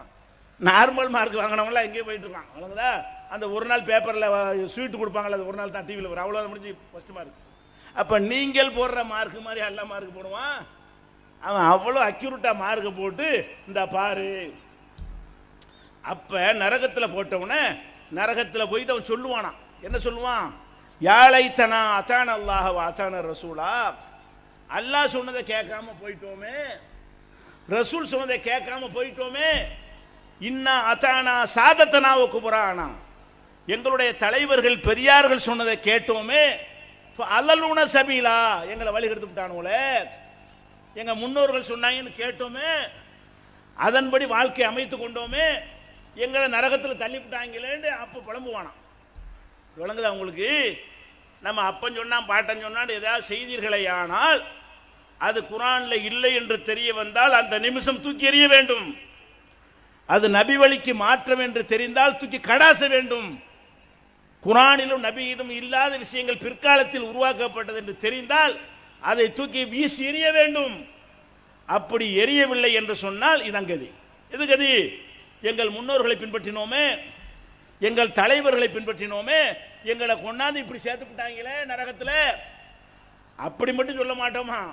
ரப்பனா ஆத்திகம் லேஃபைன் மினல்லதா, யாரெல்லாம் இந்த அஜர்த்து மார்க்கு 2 மடங்கு கொடு. நம்மளுக்கு 1 மடங்கு கொடுத்துட்டீல, சரி நான் தான் தப்பு பண்ணி தொலைச்சிட்டேன், எங்களுக்கு எடுத்தான் பாரு. குரான் படி நடன்னு சொன்னானா, நபிகள் நாயகத்தை பின்பற்று சொன்னானா? அதை சொல்லாம அந்த பெரியார் சொன்னார், இந்த மகான் சொன்னாருன்னு சொன்னான்ல. ரப்பனா ஆத்திகம் லேஃபைன் மினல்லதா, யாரெல்லாம் டபுள் மடங்கு கொடு. எனக்கு 1 நரகம்னா அவருக்கு 2 நரகத்தை போடு. 2 கொட்டா வாங்கினார்ல கல்யாணத்தில் எல்லாம் சாப்பாடலாம், எல்லாத்தையும் டபுள் டபுள் கொடுத்தீர்லங்க. மற்றவனுக்குலாம் 1 கொட்டா கொடுத்தா அஜரத்துக்கு எத்தனை 2 கொடுப்பீல்ல, அங்கே 2 தான். எப்படி 2? நம்ம எல்லாம் கோரிக்கை வைப்போம், அஜரத்து சொல்லலாம் கேட்டோம்ல, யாரெல்லாம் அந்த மாதிரி எனக்கு தப்பான வழியை காட்டிவிட்டாங்க, அதுக்கு இப்போ அனுபவிக்கிறோம், எங்களுக்கு மீள முடியாது, அவருக்கு 2 மடங்கு கொடுத்துரு, மனசு எங்களுக்கு கொஞ்சம் ஆறும். வல்லானுகும் லானன் கபீரா, பெரிய அளவுக்கு லானத்து பண்ணுவீங்களே, பெரிய அளவுக்கு சபித்து விடுவாயாக. இதெல்லாம் குரான் கதையில் குரான்ல உள்ளது. அப்ப நரகத்தில் போடப்பட்டவர்கள் என்ன சொல்வார்கள் என்று கேட்டா இந்த மாதிரி புலம்புவார்கள் வருது. அப்ப இதுல என்ன நீங்க தெரியுறீங்க? இதுல அறிந்து கொள்ற விஷயம் என்ன? நம்ம சமுதாயத்தில் மார்க்கம்னு எதையாவது செய்தோமையானால் குரான்ல இருக்கான்னு பாருங்க, நபி சொன்னாங்களான்னு பாருங்க. இல்லையா எத்தனை வருஷமா இருந்தா தூக்கி எறிங்க. இப்ப ஒண்ணா நம்ம பார்ப்போமே. இப்ப நம்ம சமூகத்தில் வந்து தர்கா இருக்கா இல்லையா? நம்ம சமுதாயத்தில் தர்காண்டு ஒன்று இருக்கு. தர்காண்டா என்ன? யாரோ ஒருத்தர் செத்து போயிடுறாரு, அவர் அவுளியான்னு நீங்களாம் நினச்சிக்கிறீங்க. இறை நேசர், இறை நேசர்னு உங்களுக்கு கண்டுபிடிக்க இயலாது. ஒரு மனுஷனை இறை நேசன் கண்டுபிடிக்க இயலுமா? இறைவனை ஒருத்தர் நேசிக்கிறான்ட்டு அந்த மனுஷனுக்கு தான் தெரியும், அல்லாவுக்கு தான் தெரியும். கல்பு சம்பந்தப்பட்ட விஷயம். இப்போ ஒரு புருஷன் பொண்டாட்டி இருக்கிறாங்க, ஒருத்தர் நேசிக்கிறாங்கன்றல, அது நெசம்னு சொல்ல முடியுமா? நடிக்கலாமே. புருஷன் பொண்டாட்டி நடிக்கலாம், பொண்டாட்டி புருஷன் நடிக்கலாமா இல்லையா? அது வெளிப்படையாக நம்புறோம், அவ்வளோதான். அது 100% சரியாக சொல்ல முடியாது. அண்ணன் தம்பி இருக்கிறான், ஒன்றும் அப்படி ஒரு தட்டில் சாப்பிடுவாங்க, அப்பன் செத்தவன இவன் சொத்தான் சுருட்டிக்குவான், அண்ணன் சொத்த தம்பி எடுத்துக்கிடுவான், தம்பி சொத்த அண்ணா, எல்லாம் பொய், மெய்யாவும் சிலது இருக்கலாம். அப்போ அண்ணன் தம்பியை நேசிக்கிறானா, அப்போ மோனை நேசிக்கிறானா, பொண்டாட்டி புருஷன் நேசிக்கிறாளா, புருஷன் பொண்டா ஒன்றும் தெரியல. அப்போ அல்லா நேசி கண்டுபிடிச்சிருந்தீங்க, இவர் அல்லாவுடைய நேசர், அல்லா உங்களுக்கு சொன்னானா? அல்லா ஒருத்தர் நேசிக்கிறான், அந்த அல்லா உலக சொல்லணும். எத்துராப்சா அவுளியா அந்த அவுளியான்னு சொல்லி ஒருத்தர் புதைச்சி வச்சுட்டு அவுளியாங்கிறீங்க, அல்லா நேசர் அல்லா சொன்னா உங்கள்கிட்ட? இல்லை, யாரோ எவரோ, எவனோ உங்கள் அப்பன் சொல்லிவிட்டான் அவுளியாண்டு, எவனோ உங்கள் முப்பாட்டன் சொல்லிவிட்டான் அவுளியாண்டு, அவனுக்கு கபரை கட்டி கும்பிடுறீங்க. இது சமூகத்தில் இருக்கிறது. இது ஒரு பரக்கத்தான விஷயம் நினைக்கிறீங்க. அப்போ நம்ம என்ன செய்யணும்? இப்படி கபரு கட்டுறமே, இதை பற்றி குரான் என்ன சொல்லுது? கபரு கட்டுறமே, இதை பற்றி நபி என்ன சொல்றாங்க? நம்ம அப்பம் பாட்டின முன்ன பண்ண சொல்லியிருப்பானோ, நல்ல இருப்பான் கெட்டவன் இருப்பான், ஏதோ செய்தான் நுழைஞ்சு இது மாதிரி கெடுத்துருப்பான், அவனை யாருன்னு கண்டுபிடிக்க முடியல. உங்க நேரடி அப்பன்னு சொல்லியிருப்பான், உங்களுடைய கொள்ளு அப்பன்னு சொல்லியிருப்பான், அதுக்கு முந்தைய எவனோ சொல்லியிருப்பான், எவனோ ஒருத்தன் சொல்லியிருக்கான், அது நமக்கு தேவையில்லை. மெசேஜ் சரியான்னு பாருங்க. கபரு கட்டுறீங்கல்ல, நபிகள் நான் என்ன சொன்னாங்க?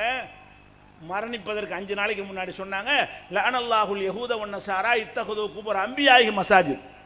நபிமாருடைய கபர்களை எல்லாம், அடக்கத்தலங்களை எல்லாம் வணக்கத்தலங்களாக ஆக்கி விட்டார்களே, அவர்களை அல்லாஹ் நாசமாக்குவானாக. அப்ப நபிமார்களுடைய அடக்கத்தலங்களை கூட வணக்கஸ்தலங்களாக ஆக்கக்கூடாது நபி சொன்னது. 5 நாளைக்கு முன்னாடி, மரணிப்பதற்கு 5 நாளைக்கு முன்னாடி அவங்க செஞ்ச எச்சரிக்கை பாதுகாக்கப்பட்டு நம்ம கையில் இருக்கிறது. புகாரி, முஸ்லீம் போன்ற நூல்களில் இது ஆதாரப்பூர்வமாக பதிவு செய்யப்பட்டிருக்கிறது. தன்னுடைய மருமகனை கூப்பிடுறாங்க, அலிரலிலான்னு கூப்பிடுறாங்க. கூப்பிட்டு என்ன செய்யறாங்க? நீ போய் லாத்தத அலி கபரம் முஸ்லிமன் இல்லா சவைத்தகு, உயரமாக இருக்கிற எல்லா கபரும் இடிச்சுட்டு வா. இதெல்லாம் எங்கெல்லாம் சமாதியை கட்டி வச்சுக்கிறாங்களோ இடிச்சு தகர்த்துட்டு வா. அப்ப அது சொல்ல நகா ரசூலுல்லாஹி ஸல்லல்லாஹு அலைஹி வஸல்லம் ஐயு ஜஸ்ஸல் குபூர், சமாதிகள் பூசுவதை ரசூலுல்லாஹ் தடுத்தார்கள். ஐயுபுனல் குபூர், சமாதி கட்டுவதை தடுத்தார்கள். சமாதியை கட்டக்கூடாது, சமாதியை பூசக்கூடாது, சமாதிக்கு மேல ஒரு பில்டிங்கை வழிபாட்டு தரத்தை எழுப்பக்கூடாது. இதுகளெல்லாம் பாதுகாக்கப்பட்டு நம்ம கையில் இருக்கும் போது உங்க அப்பன் பெருசா ரசூலுல்லாஹ் பெருசா? இதுதான் கேள்வி. உங்களுக்கு உங்க அப்பன் பாட்டன் பெருசா அல்லாஹ் பெருசா? அல்லாஹ்வுடைய தூதர் பெருசா? உங்க அப்பா பாட்டன் சொல்ல கேட்டால் சொர்க்கம் கொடுத்துருவானா? அப்ப நபி சொன்னதுக்கு மாத்தமாக தப்பாக நுழைச்சிருக்கிறாங்க. ரஹ்மத்துல்லாஹ் கூட சொல்லி காட்டினார், ஷியாக்களுடைய ஆதிக்கத்தினால இதெல்லாம் நுழைந்திருக்குன்னு சொன்னார். அதை இன்னும் உறுதிப்படுத்த ஒரு தகவல் சொன்னால் உங்களுக்கு விளங்கிக்கணும். நம்ம தமிழ்நாட்டை பொறுத்த வரைக்கும் ஷியாக்களுடைய ஆதிக்கம் தான் ஜாஸ்தியாக இருந்திருக்கு வெள்ளைக்காரனுக்கு முன்னாடி. இப்போ இந்தியாவில் இப்போ சென்னை போன்ற நகரம் இருக்குல்ல, அதில் சிவப்பு விளக்கு சுழல் விளக்கு வச்சுக்கிட்டு போவாங்க காரில். அந்த ரெட் லைட் போட்டுட்டு வந்தால் எல்லாரும் நிப்பாட்டிடணும். டிராஃபிக் ரூல்ஸ் தான் அவருக்கு கிடையாது. ஆம்புலன்ஸுக்கு எப்படி விதி கிடையாதோ அந்த மாதிரி எல்லாத்தையும் அடைக்கிட்டு வரும் போக விடுவாங்க. சாலையில் தனியான ஒரு அந்தஸ்து இருக்கிறது. அப்படியான அந்தஸ்து யாருக்கு இருக்கிறது? பிரதமருக்கு இருக்கிறது. அப்படியான அந்தஸ்து வந்து ஹைகோர்ட் சுப்ரீம் கோர்ட் நீதிபதிகள் இருக்கிறது. அது போக சென்னையில் தமிழ்நாட்டில் ஒரு ஆளுக்கு இருக்கிறது. யாருக்கு இருக்கிறது? அப்துல் அலி என்பவருக்கு இருக்கிறது. யாருக்கு இருக்கிறது? அப்துல் அலின்னு ஒரு ஆள் இருக்காருங்க. அவர் வந்து சேப் லைட்டு போகலாம். பிரதமருக்கு நிகராக, சுப்ரீம் கோர்ட் நீதிபதிக்கு நிகராக அவர் மாத்திரம் அந்த சென்னைக்குள்ள, சென்னை மட்டுமல்ல தமிழகத்தில் எங்கே வந்தாலும் அவர் தடுக்க முடியாது. வேற எவனாவது போட்டால் போலீஸுக்காரன் பிடிச்சி அப்புறப்படுத்திடுவான். அவர் யார்? அப்துல் அலிங்கிறீங்களா? அவர் தான் ஆற்காடு இளவரசர். அவர் பேர் என்னது? ஆற்காடு இளவரசருங்க. இந்த ஆற்காடு இளவரசர்னா யாரு? உங்க பக்கத்தில் உள்ள ஆற்காடு இருக்குல்ல, அங்க ஒரு ராஜா இருந்து அவர் ஆட்சி பண்ணார். திருவண்ணாமலை, ஆற்காடு, சென்னை எல்லாம் அவருடைய கட்டுப்பாட்டில் இருந்தது. அவர் ஒரு ஷியா. ஆற்காடு இளவரசர் யாரு? அவர் ஒரு ஷியா. இந்த வெள்ளைக்காரனை எதிர்த்து எல்லாரும் போராட்டம் பண்ணோம்ல, அப்ப முஸ்லிம்கள் அதிகமாக போராட்டம் பண்ணோம்ல, அதுல போராட்டம் பண்ணாத ஒரு முஸ்லிம் குரூப் யாருன்னு கேட்டா இந்த ஷியா குரூப். இந்த ஆற்காடு இளவரசர் பண்ணல. யாரெல்லாம் வெள்ளைக்காரனுக்கு எதிராக வந்து இருக்கிறான்னா அவனெல்லாம் பிடிச்சி என்ன செய்ய தண்டிச்சார். அவர் யாரு? ஆற்காடு இளவரசர் சந்திச்சார். அப்ப வெள்ளைக்காரனுக்கு சுதந்திரம் கொடுக்கும்போது நம்முடைய அடிமை இருந்தான், சரியான அடிமையாக இருந்தான். யாரு? இந்த ஆற்காடு இளவரசர் தான் நமக்கு சரியான அடிமையாக இருந்தான் அப்படின்னு சொல்லி அவருக்கு இந்த அந்தஸ்தை கொடுக்கணும்னு எழுதி வச்சுட்டு போயிட்டான்.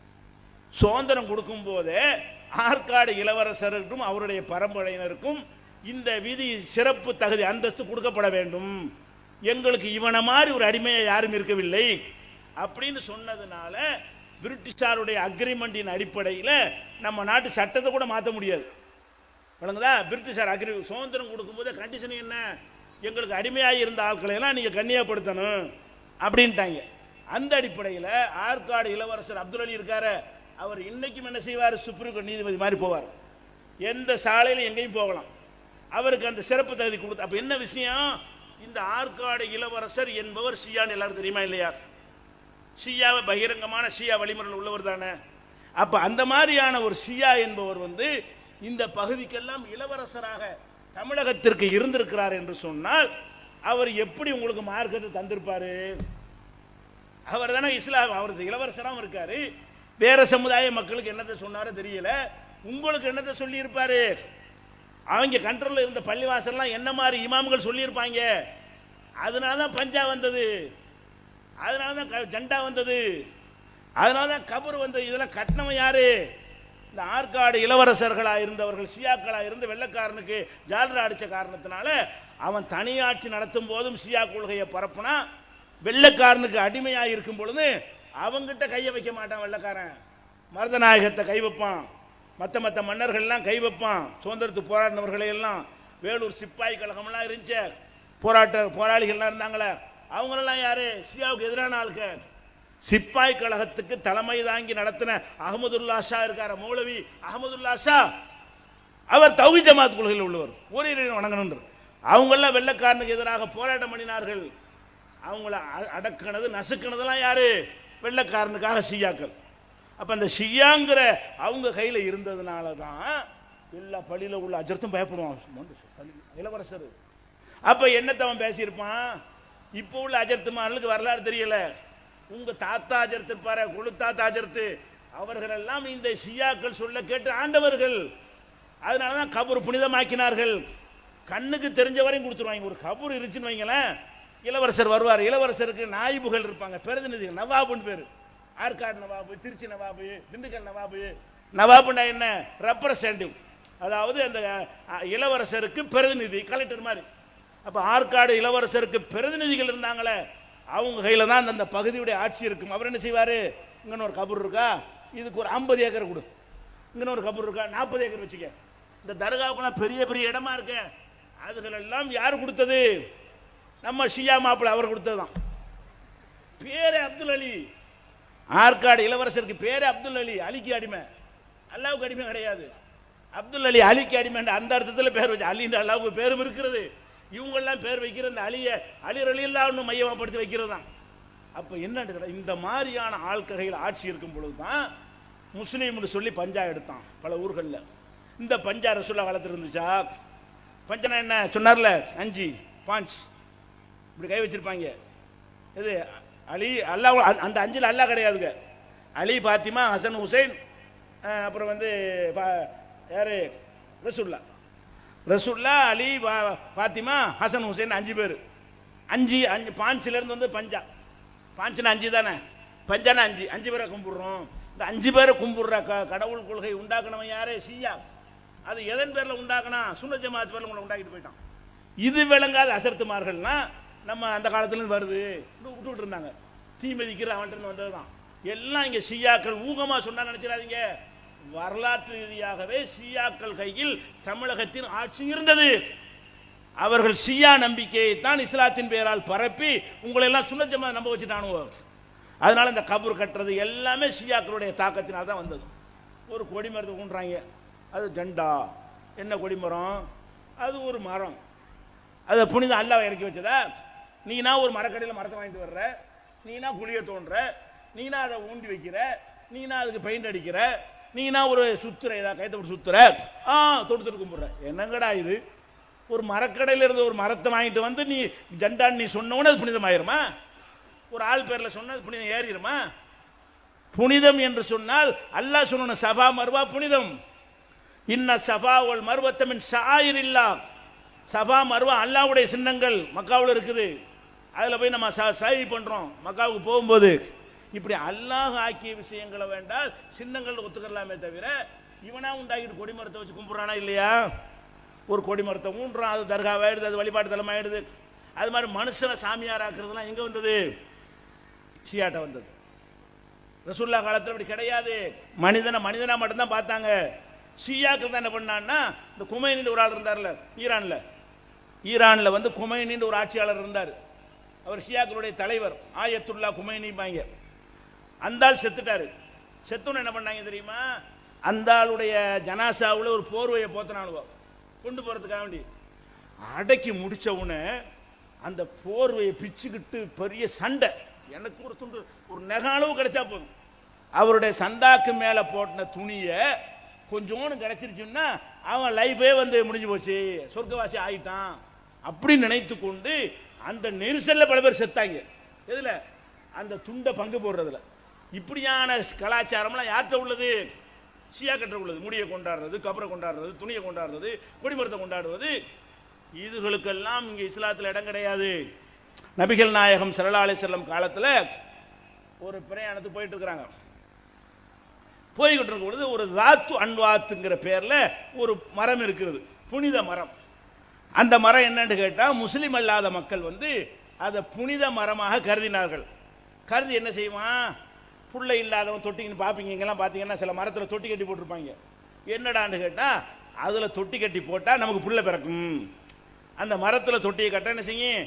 அதுக்கும் பிள்ளைக்கு என்ன சம்பந்தம்? இவன் ஆண்மை இருந்தால் புள்ள பிறக்கும், கர்ப்பப்பை சரியாக இருந்தால் புள்ள பிறக்கும், இதெல்லாம் தாண்டி அல்லாஹ்வுடைய நாட்டம் இருந்தால் புள்ள பிறக்கும். இந்த விஷயத்தை கூட விளங்காமல் அதில் கொண்டே போடுவாங்க. அந்த மாதிரி அவன் என்ன செய்வான்னு கேட்டால், போருக்கு போகிறாங்களா, போருக்கு போகும்போது அதில் ஒரு வாழை கட்டி தொங்க விட்டுருவாங்க. அந்த வாழை கட்டி தொங்க விட்டு போனால் வெற்றி நமக்கு தான் இப்படின்ட்டு என்ன ஒரு கோரிக்கை நிறைவேறுவதாக இருந்தாலும் அதை நிறைவேற்றுகிற பவர்ஃபுல்லான மரம் அப்படின்னு ஒரு மரத்தை முஸ்லீம் அல்லாதவர்கள் வைத்திருந்தார்கள். அப்போ ரசூலுல்லாஹ்ட்ட சஹாபாக்கள் கேட்குறாங்க, அல்லாஹ்வுடைய தூதரே, அவங்களுக்கெல்லாம் பார்த்தீங்களா அழகான புனித மரம், நமக்கு இல்லையே. யார்? முஸ்லீம் அல்லாதவர்களுக்கு ஒரு மரம் இருக்கிறது, புனித மரம். அதை பார்த்து விட்டு நபிகள் நாயகத்திட்ட நம்ம சஹாபாக்கள் கேட்குறாங்க, அல்லாஹ்வுடைய தூதரே, அவங்களுக்கு தாத்துவன் வாத்து மரம் இருக்குதே, நமக்கு உன்னை ஏற்படுத்தி தாங்களேன், நாங்களும் தொட்டி கட்டி போடுவோமே, நாங்களும் கோரிக்கைக்கு தொங்க விடுவோமே. ரசூலுல்லாஹ் நினைஞ்சாங்க, முகம் சிவந்து போய் கடுமையாக கண்டிக்கிறாங்க.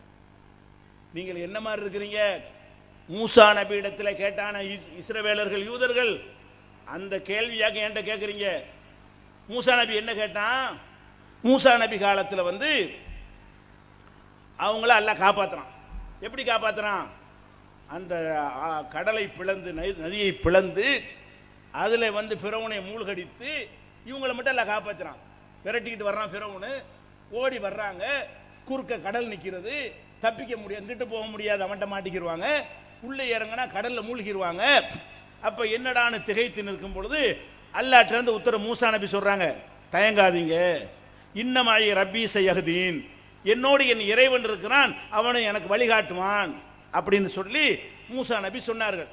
வழிகாட்டினான் அல்லாஹ். மூசாவே உன் கைத்தடியால் இந்த கடலை அடியினோன்னு கடல் பிளக்கிறது, பாதை விடுகிறது. அந்த பாதை வழியாக மூசா நபி இறங்கி போகிறார்கள்.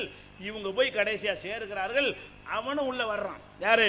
ஃபிரௌனுடைய படையும் உள்ள வருது. அவர்கள் மூழ்கடிக்கப்பட்டார்கள், அழிஞ்சு போயிட்டாங்க. அப்ப எவ்வளவு பெரிய அற்புதம்! அல்லாஹ் ஒருத்தன் இருக்கிறான் என்பதை கண் கூட அனுபவிக்கிறாங்க. யாரு? அந்த யூத மக்கள்.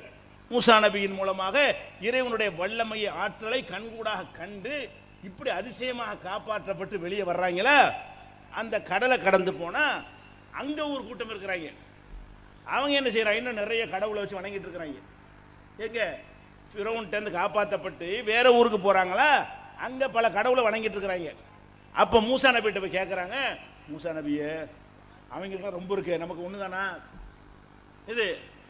அவங்களுக்கெல்லாம் ரொம்ப கடவுளா, எங்களுக்கு ஒண்ணு தானா அப்படின்னு கேட்கறாங்க. அதைத்தான் ரசூலுல்லாஹ் சொல்லி காட்டுறாங்க. இதுக்கு அதுக்கு என்னடா வித்தியாசம்?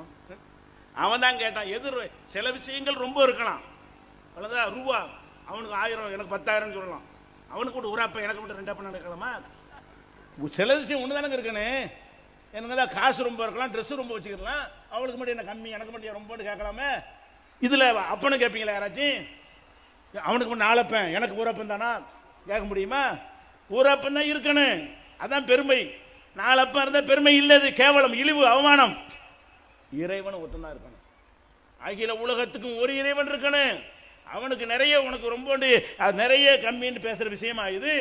உனக்கு பவர்ஃபுல்லான ஒரு இறைவன் அதை காட்டியிருக்கிறான். கடலை பிளந்து அதிசயமான முறையில் காப்பாற்றி காட்டியிருக்கிறான். அந்த வல்லமையை பார்த்த பிறகு இந்த குருட்டு பயலுவ என்ன சொல்றாங்கன்னு கேட்டா, இது மாதிரி வேணுங்கிறாங்க. அவங்களுக்கு இருக்கிற மாதிரி எங்களுக்கு வேணுங்கிறாங்க. அதைத்தான் ரசூலுல்லாஹ் கேட்குறாங்க, ஏண்டா அதுக்கு இதுக்கு என்னடா வித்தியாசம்? அவன் கேட்ட மாதிரி நீங்க கேட்குறீடா, நமக்கு இந்த மரம் அல்லாஹ் இருக்கிறான்டா, அல்லாவை நம்பி போய்கிட்டே இருப்பியா, அவனுக்கு இருக்கிற மாதிரி மரம் எனக்கே இல்லைங்கிற. அப்போ இந்த ஜெண்டா சரியான யோசிச்சு பாருங்க. இந்த ஜெண்டா மரம் சரியா? எங்கேருந்து அடிச்ச நீ? இந்த கொடி மரத்தை கும்பிடுறது யாருடைய கலாச்சாரம்? ரசூலுல்லாஹ்ட்ட கேட்டு மறுத்த விஷயம், ரசூலுல்லாஹ்விடத்தில் கோரிக்கை வைக்கப்பட்டு நிராகரித்த விஷயம். அந்த விஷயத்தை இஸ்லாத்தின் பெயரால் செய்றீங்களே, அதை அப்புறப்படுத்த வேண்டியதா, இருக்க வேண்டியதா? அப்ப தர்கா, கொடிமரம், தாயத்து, தட்டு, இதெல்லாம் எது தடுக்கப்பட்டது? ரசூலுல்லாஹ் சொன்னாங்க, மன் தல்லக தமீமத்தன் ஃபக்கத் அஷ்ரக், யார் ஒருத்தன் தாயத்தை தொங்க விட்டானோ அவன் அல்லாஹ்வுக்கு இணையாக்கி விட்டான். அல்லாஹ் எப்படி குணமாக்குவானோ அந்த மாதிரி இந்த தாயத்தும் குணமாக்கும். அல்லாஹ் எப்படி பவர்ஃபுல்லான தன்னுடைய வல்லமையை பயன்படுத்தி நமக்கு நோய் நிவாரணம் தருவானோ அதே மாதிரி பவர் இந்த நூலுக்கு இருக்குது, கயிறுக்கு இருக்கு நினைத்தால் அல்லாஹ்வுக்கு ஷிர்காக்கிட்ட, இணை கற்பிச்சுட்ட அப்படின்னு கண்டிச்சாங்களே. எல்லா சுன்ன ஜமாத்தையெல்லாம் இடுப்பெல்லாம் பாருங்க, எல்லாரும் போட்டிருப்பானுங்க. சுன்ன ஜமாத்துக்காரன் இடுப்பை பாருங்க, தோலை பாருங்க, என்ன செஞ்சிருப்பான்? கயிறு கட்டியிருப்பான், தாயத்து போட்டிருப்பான். இது சரியான மார்க்கமா? இது அப்பம் பாட்டம் கரெக்டானதை கொண்டு வந்து தந்திருக்கானா, மாத்தமா தந்திருக்கிறானா? நபி சொன்னது என்ன, நீ செஞ்சிட்டு இருப்பது என்ன? அது மாதிரி தட்டை எழுதிட்டு கரைச்சி ஃபிரம் பண்ணி போட்டிருப்பாங்க. பணக்காரன் ஆகுவதற்கு இதை வாங்கி மாட்டிக்கிறங்க. அஜத் வருவார், வியாபாரமே சரியில்லை, இவர் பெரிய பில்கெட்ஸ் பாருங்க, இவர்கிட்ட போய் கேட்குறாங்க. இவரே ஒன்றை யாரோய் பாத்தியா வந்துட்டு இருக்கிறாரு. வியாபாரம் சரியில்லைன்னா அதுக்குரிய நிபுணர்கிட்ட போய் கேளு, தொழிலுக்கு வழிகாட்டக்கூடியவன்ட்டு போய் கேளு. இவங்க என்ன செய்யணும்? அஜத்து வியாபாரமே சரியில்லை, அப்படியா, இந்தா இதை கொண்டே மாட்டு. அவருக்கு வியாபாரம் தெரியாது. இப்போ இதை கொண்டே மாட்டிக்க, மாட்டினோட பிச்சுக்கிட்டு போங்கிறான். அதை கொண்டா நீ மாட்டுற. உனக்கு மாட்டி தந்த அவன் பணக்காரனா போனான முதல்ல, அந்த அஜர்த்து கோடீஸ்வரனா இருக்கிறானா? உனக்கு தந்த தகட்டை அவன் வீட்டில் மாட்ட வேண்டியதானே? உனக்கு சம்பளம் கொடுக்குறான் அவன் ஆக வேண்டியதானே? அவன் 1,000 ரூபாய்க்கு 2,000 ரூபாய்க்கும் பாத்தியா வரான் நல்லா தெரிஞ்சிட்டு இருக்கும்போது அவன்கிட்ட போய் நீ கேட்குற, அது ஃப்ரேம் பண்ணி மாட்டி வைக்கிற. அப்போ இது என்ன மார்க்கம்? இது இப்படி சொல்ல சொன்னாங்களா? பணக்காரனவர் இப்படி என்ன வழி இருக்கா? உழைக்கணும், அல்ல நான் உழைச்சா கூட கன்ஃபார்ம் கிடையாது. உழைக்காதவனுக்கு எல்லாம் கூட கொடுப்பான், உழைச்சவனுக்கு கம்மியாக கொடுப்பான், படித்தவனுக்கு கம்மியாக கொடுப்பான், படிக்காதவனுக்கு கூட கொடுப்பான். அப்படி தான் உலகத்தில் பார்க்குறோம். ரிசுக்கு வந்து அவன் லிமை யசாவு யக்திர், அல்லாஹு யப்சுத்து ரிசுக்க லிமை யசாவு யக்திர். நாடுனா கூட கொடுப்பான், நாடுனா கம்மியாக கொடுப்பான். எனக்கு நாடிட்டா ரொம்ப தந்துடுவான், நாடுல கம்மியாக்கி போடுவான். இது அவனுடைய தனிப்பட்ட ரைட், அவ்வளவுதான். துவா செய்யலாமே தவிர உழைக்கலாமே தவிர இந்த மாதிரி வழியெல்லாம் யார் சொல்லி தந்தா உங்களுக்கு? இந்த மாதிரி ஏமாத்திக்கிட்டு தாயத்து வைத்த வழி உடம்பு சரியில்லைன்னு போனால் அஜத்தில் போகிற அவர் என்ன செய்கிறாரு? என்ன செய்யலாம்? இதை இந்த மருந்து டாக்டர் பார்ப்பான்னு சொல்லணும். வைத்த வழின்னு போனால் அவர் என்ன சொல்லணும்? மருத்துவம் பாரு. ரசூல்லா என்ன செஞ்சாங்க? ததாவோ, மருத்துவம் செய்யுங்கள். இன்னலி குள்ளி தாயின் தவாவுன், ஒவ்வொரு நோய்க்கு மருந்து இருக்கிறது. இது ரசூல்லா சொன்னது. அதற்கு என்ன சொல்லணும்? வைத்த வழின்னு தெரியாமல் போனாங்கன்னா மருத்துவம் செய்ப்பா. அதுக்கு மேலே என்ன செய்யலாம்? இன்னென்ன விஷயங்களை நீ ஓதிக்கிறங்க, அல்லாட்ட துவா செஞ்சீங்கன்னா இந்த மாதிரி அல்லாஹ் அதுஹிபில் பாஸ் ரப்பன்னாஸ் அல்லாஹு மஷ்பி அந்த ஷாஃபி லா ஷிஃபா இல்லா ஷிஃபா உக்கன் ரசூல்லா ஓதி இருக்கிறாங்க. நீங்கள் அதை ஓதுங்க, ஓதி அல்லாட்ட துவா செய்யுங்க. இறைவா குணமாக்கு, உன்னை தவிர யார் குணமாக்குறா அப்படிங்கிற கருத்துப்பட இந்த பிரார்த்தனை செய்யுங்க. இப்படி சொல்லணும். அவர் என்ன செய்கிறாரு? தண்ணி எடுத்து வச்சுக்கிட்டு 7 பிசாசு தெரியுதான். வைத்த வழின்னு போனால் அதுக்கு வைத்தியெல்லாம் பார்க்கக்கூடாதான். தண்ணியில் என்ன தெரியுதான்? 7 பிசாசு உனக்கு இருக்குது, 7 பேய் பிடிச்சிருக்கிறது, இந்த தண்ணியில் தெரிகிறது. அதுக்கு 15 நாளைக்கு தட்டு எழுதி தருவேன், 25 நாளைக்கு அது பண்ணுவேன், பெரிய தாயத்தை ஒன்று தருவேன், இவ்வளோ ரூபா பீஸை கொடுத்துட்டு வாங்கிட்டு போகணும்னு சொன்னால் இது என்ன அயோக்கியத்தனம்? இப்படி ரசூல்லா எப்போ செஞ்சாங்களா? இது பிற மதத்தவர்கள் மதத்தின் பேரால் ஏமாத்துறதுக்கு செய்கிறாங்கன்னா நீ எதுக்கு அதை செய்கிற? உனக்கு காப்பி அடிச்சு எவனை தப்பான வழியை காட்டிருக்கான்னு விளங்கலையா? இது எப்படி நம்புற? பேயின்னு ஒன்று இருக்கா மார்க்கத்தில்? பேய் பிடித்தல் ஒன்று இருக்குதா? கிறுக்கு தான் பேய்ங்கிறாங்க. பேயின்ற ஒன்று கிடையாது. மரணித்து விட்டால் எல்லா ஆன்மாக்களும் அல்லாஹ்வுடைய கையில். தப்பிச்சு வந்துடுவீங்களா நீங்கள்? முன்கர் நக்கீர்டன் தப்பிச்சு வெளியே வந்தாராம் அவர். அங்கே முன்கர் நக்கீர் கடுமையான கட்டுக்காவலோட அல்லாஹ் வந்து ரூஹுகளை தன் கைவசத்தில் வச்சிருக்கிறான். அதில் சென்ட்ரல் ஜெயில் லாக்கப்பா வெளியே ஒடியாந்துறதுக்கு அதெல்லாம் தப்பிச்சு வந்துடலாம். அல்லாஹ்வுடைய ஜெயிலேருந்து அந்த ஆவி தப்பிச்சு வந்து நம்ம மேலே உட்காந்துருச்சான். எப்படா இது? எந்த மார்க்கத்தில் இருக்குது? அல்லாஹ்வுடைய மார்க்கத்திலாம் இருக்கா? அப்போ பேய் நான் சுடுகாட்டை கூட நாங்கள்லாம் பந்தயம் போட்டு படுத்துட்டு வந்துருக்கோம். அதனால் நாங்கள் சின்ன பிள்ளையா இருக்கிற காலத்தில் ராத்திரி முழுசு சுடுகாட்டில் படுக்கிறேன்டா, 100 ரூபா பந்தயத்தை நானே போய் படுத்துருக்குறேன். அப்போவே ஒன்றும் இல்லை, சேர்ந்து ஏமாற்றி உடனே செய்கிறாங்க, பேய் பிசாசுங்கிறாங்க. அப்போ இந்த மாதிரியான ஒரு அடிப்படையில் உங்களுடைய நம்பிக்கை இருக்கா இல்லையா? ஒரு கல்யாணம் காட்சி பண்ண போகிறீங்க, அஜத்தில் போய் அஜத்து எந்த நாளில் வச்சுக்கிடலாம்? எந்த நாள் வசதியாக வச்சுட்டு போ. பள்ளிக்கூடம் லீவ் விடுறாங்க, சொந்தக்காரங்களாம் வருவாங்க, அப்படி வை. தன் கை வெயில் காலமாக சரி வராது. காலத்தில் பிள்ளையா இருக்கிற காலத்தில் விவசாய பொருள் அனுப்பிப்படுத்துறது தை மாசத்துல கொஞ்சம் அப்பவே ஒண்ணும் இப்படி வச்சா தப்பு இல்லை. வசதிக்கு ஏற்றபடி மண்டபம் வாடகைலாம் கம்மியா இருக்கு, அப்படி வச்சுட்டு போ. இவர்கிட்ட போய்கிட்டு அஜரத்து எப்போ கல்யாணம் வைக்கிறது? இவர் என்ன செய்வார்? அந்த மாதம் வை, இந்த மாதம் வை, இது பறக்கத்தான் நாள், வளர்பில்ல வைக்காத, தேய்பிரில் வை. சாரி, தேய்பிரில் வச்சிடாத. பெரை வளர்வது தேய்தா? பெரைங்கிறது ஒரே மாதிரி தாங்க இருக்குது. பிறை வளர்றதும் கிடையாது, தேய்றதும் கிடையாது. பாதி பிறை வெளிச்சமாக இருக்கும், பாதி பிறை இருட்டாக இருக்கும். எல்லா நாளிலும், எல்லா நாள்லையுமே பிறை இருக்குதுல, சூரிய வெளிச்சம் படும்ல, அந்த பகுதி வெள்ளையா இருக்கும். படாத பகுதி இருக்குல்ல, அது கருப்பா இருக்கும்.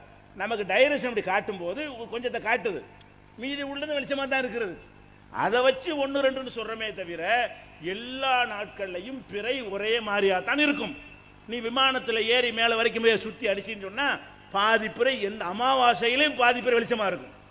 உனக்கு பிற்பகுதியை முதுகை காட்டுது.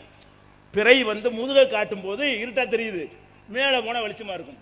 பௌர்ணமி அன்னைக்கு இப்படி காட்டுது, முழுசை இங்கிட்டு காட்டுது, அங்கிட்டு இருட்டா இருக்கும். அதான விஷயம். இது என்ன செய்யற? தேய் பிறையில் வியாபாரம் பண்ணிடாது, தேஞ்சு போயிடும். தேய் பிறைன்னு வந்துருச்சுல, தேஞ்சிருமா. வளர்பிறையில் வச்சா வளர்ந்துக்கிட்டே போயிருமா. அப்போ இந்த பிறை தான் உன்னை வளர்ச்சி தீர்மானிக்குதுன்னா இஸ்லாமா? இது பிறை வளரவும் இல்லை, தேயவும் இல்லை. சரி, வளருதுன்னு வச்சுக்கிறோம்டா. அது வளர்றதுக்கு நீ பணக்காரன என்னடா சம்பந்தம்? அது வளர்ந்தா அது வளருது, அவ்வளவுதானே. ஒன்று வளர்ந்தா இன்னொன்று வளருமா? அதுக்கு இதுக்கு என்ன சம்பந்தம்ங்கிறேன். இப்படி கூட சிந்திச்சு பார்க்க மாட்டீங்களா? அப்போ அது மாதிரி சொல்லுவான், செவ்வாய்க்கிழமை வச்சுக்கூடாது. ஏன்? செவ்வாய் வெறுவாய், பழமொழி ஆதாரம். செவ்வாயில் வச்சா வெறுவாயா போயிருமா. அந்த செவ்வாயின்ற வாய் வருதுல, அதனால செவ்வாய்க்கு வெறுவாயின்னு வார்த்தை போட்டுட்டு செவ்வாய்க்கிழமை பண்ணிடாதியே. வேணும்னு பண்ணணுங்கிற கல்யாணத்தைலாம் வேணும்னு உடைக்கிறதுக்காக வேண்டி செவ்வாய்க்கிழமை பண்ணி காட்டணும், தேய்பிறையில் பண்ணி காட்டணும்.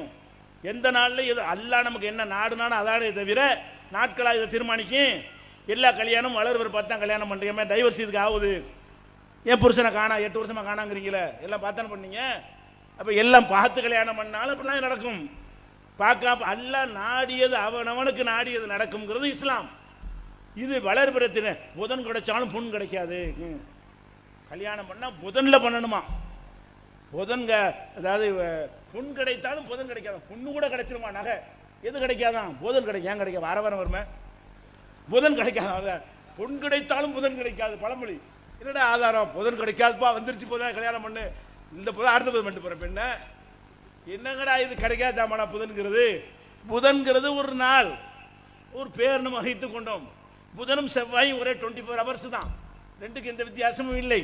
எல்லாம் ஒரே மாதிரி தானே இருக்கும், எல்லாம் அதே தான். அந்தந்த கிளைமேட்டை பாதிக்கிறது. செவ்வாய்க்கிழமைக்கு வெப்ப மருந்து புதன்கிழமை கூழாயிடுதா? அப்படி தான் பார்த்துருக்கியா?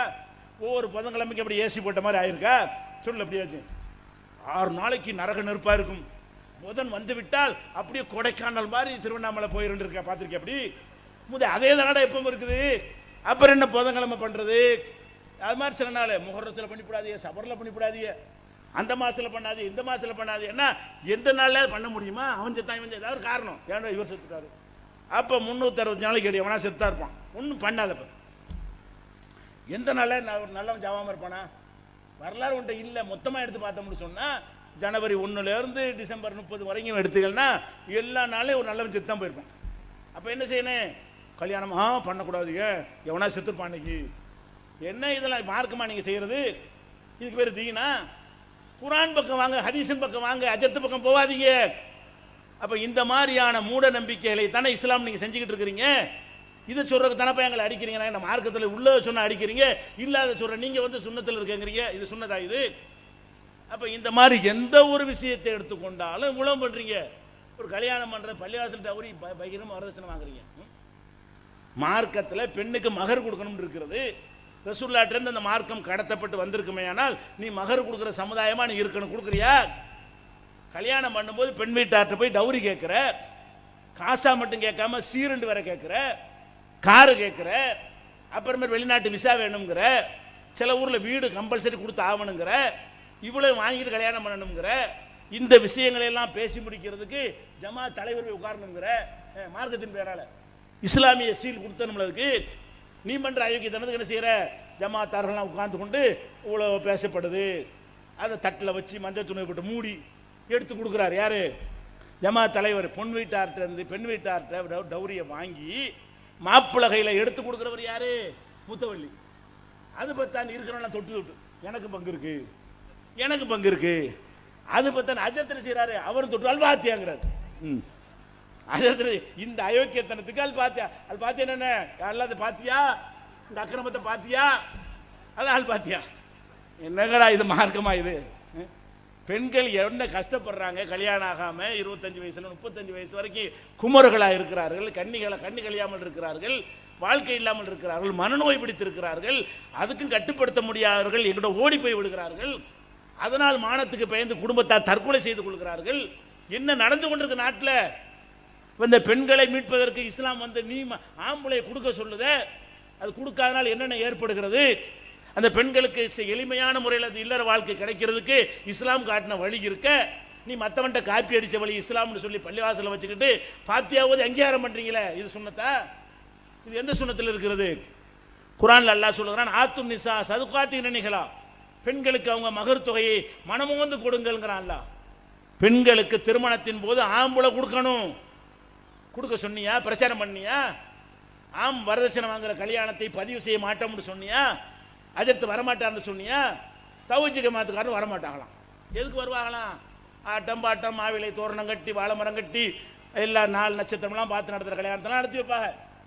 இதெல்லாம் இல்லைப்பா நபி வழி திருமணம்னு போட்டிங்கன்னு வைங்க, அம்பிட்டு தான். பதிவு செய்ய மாட்டோம், தப்தர் கிடையாது.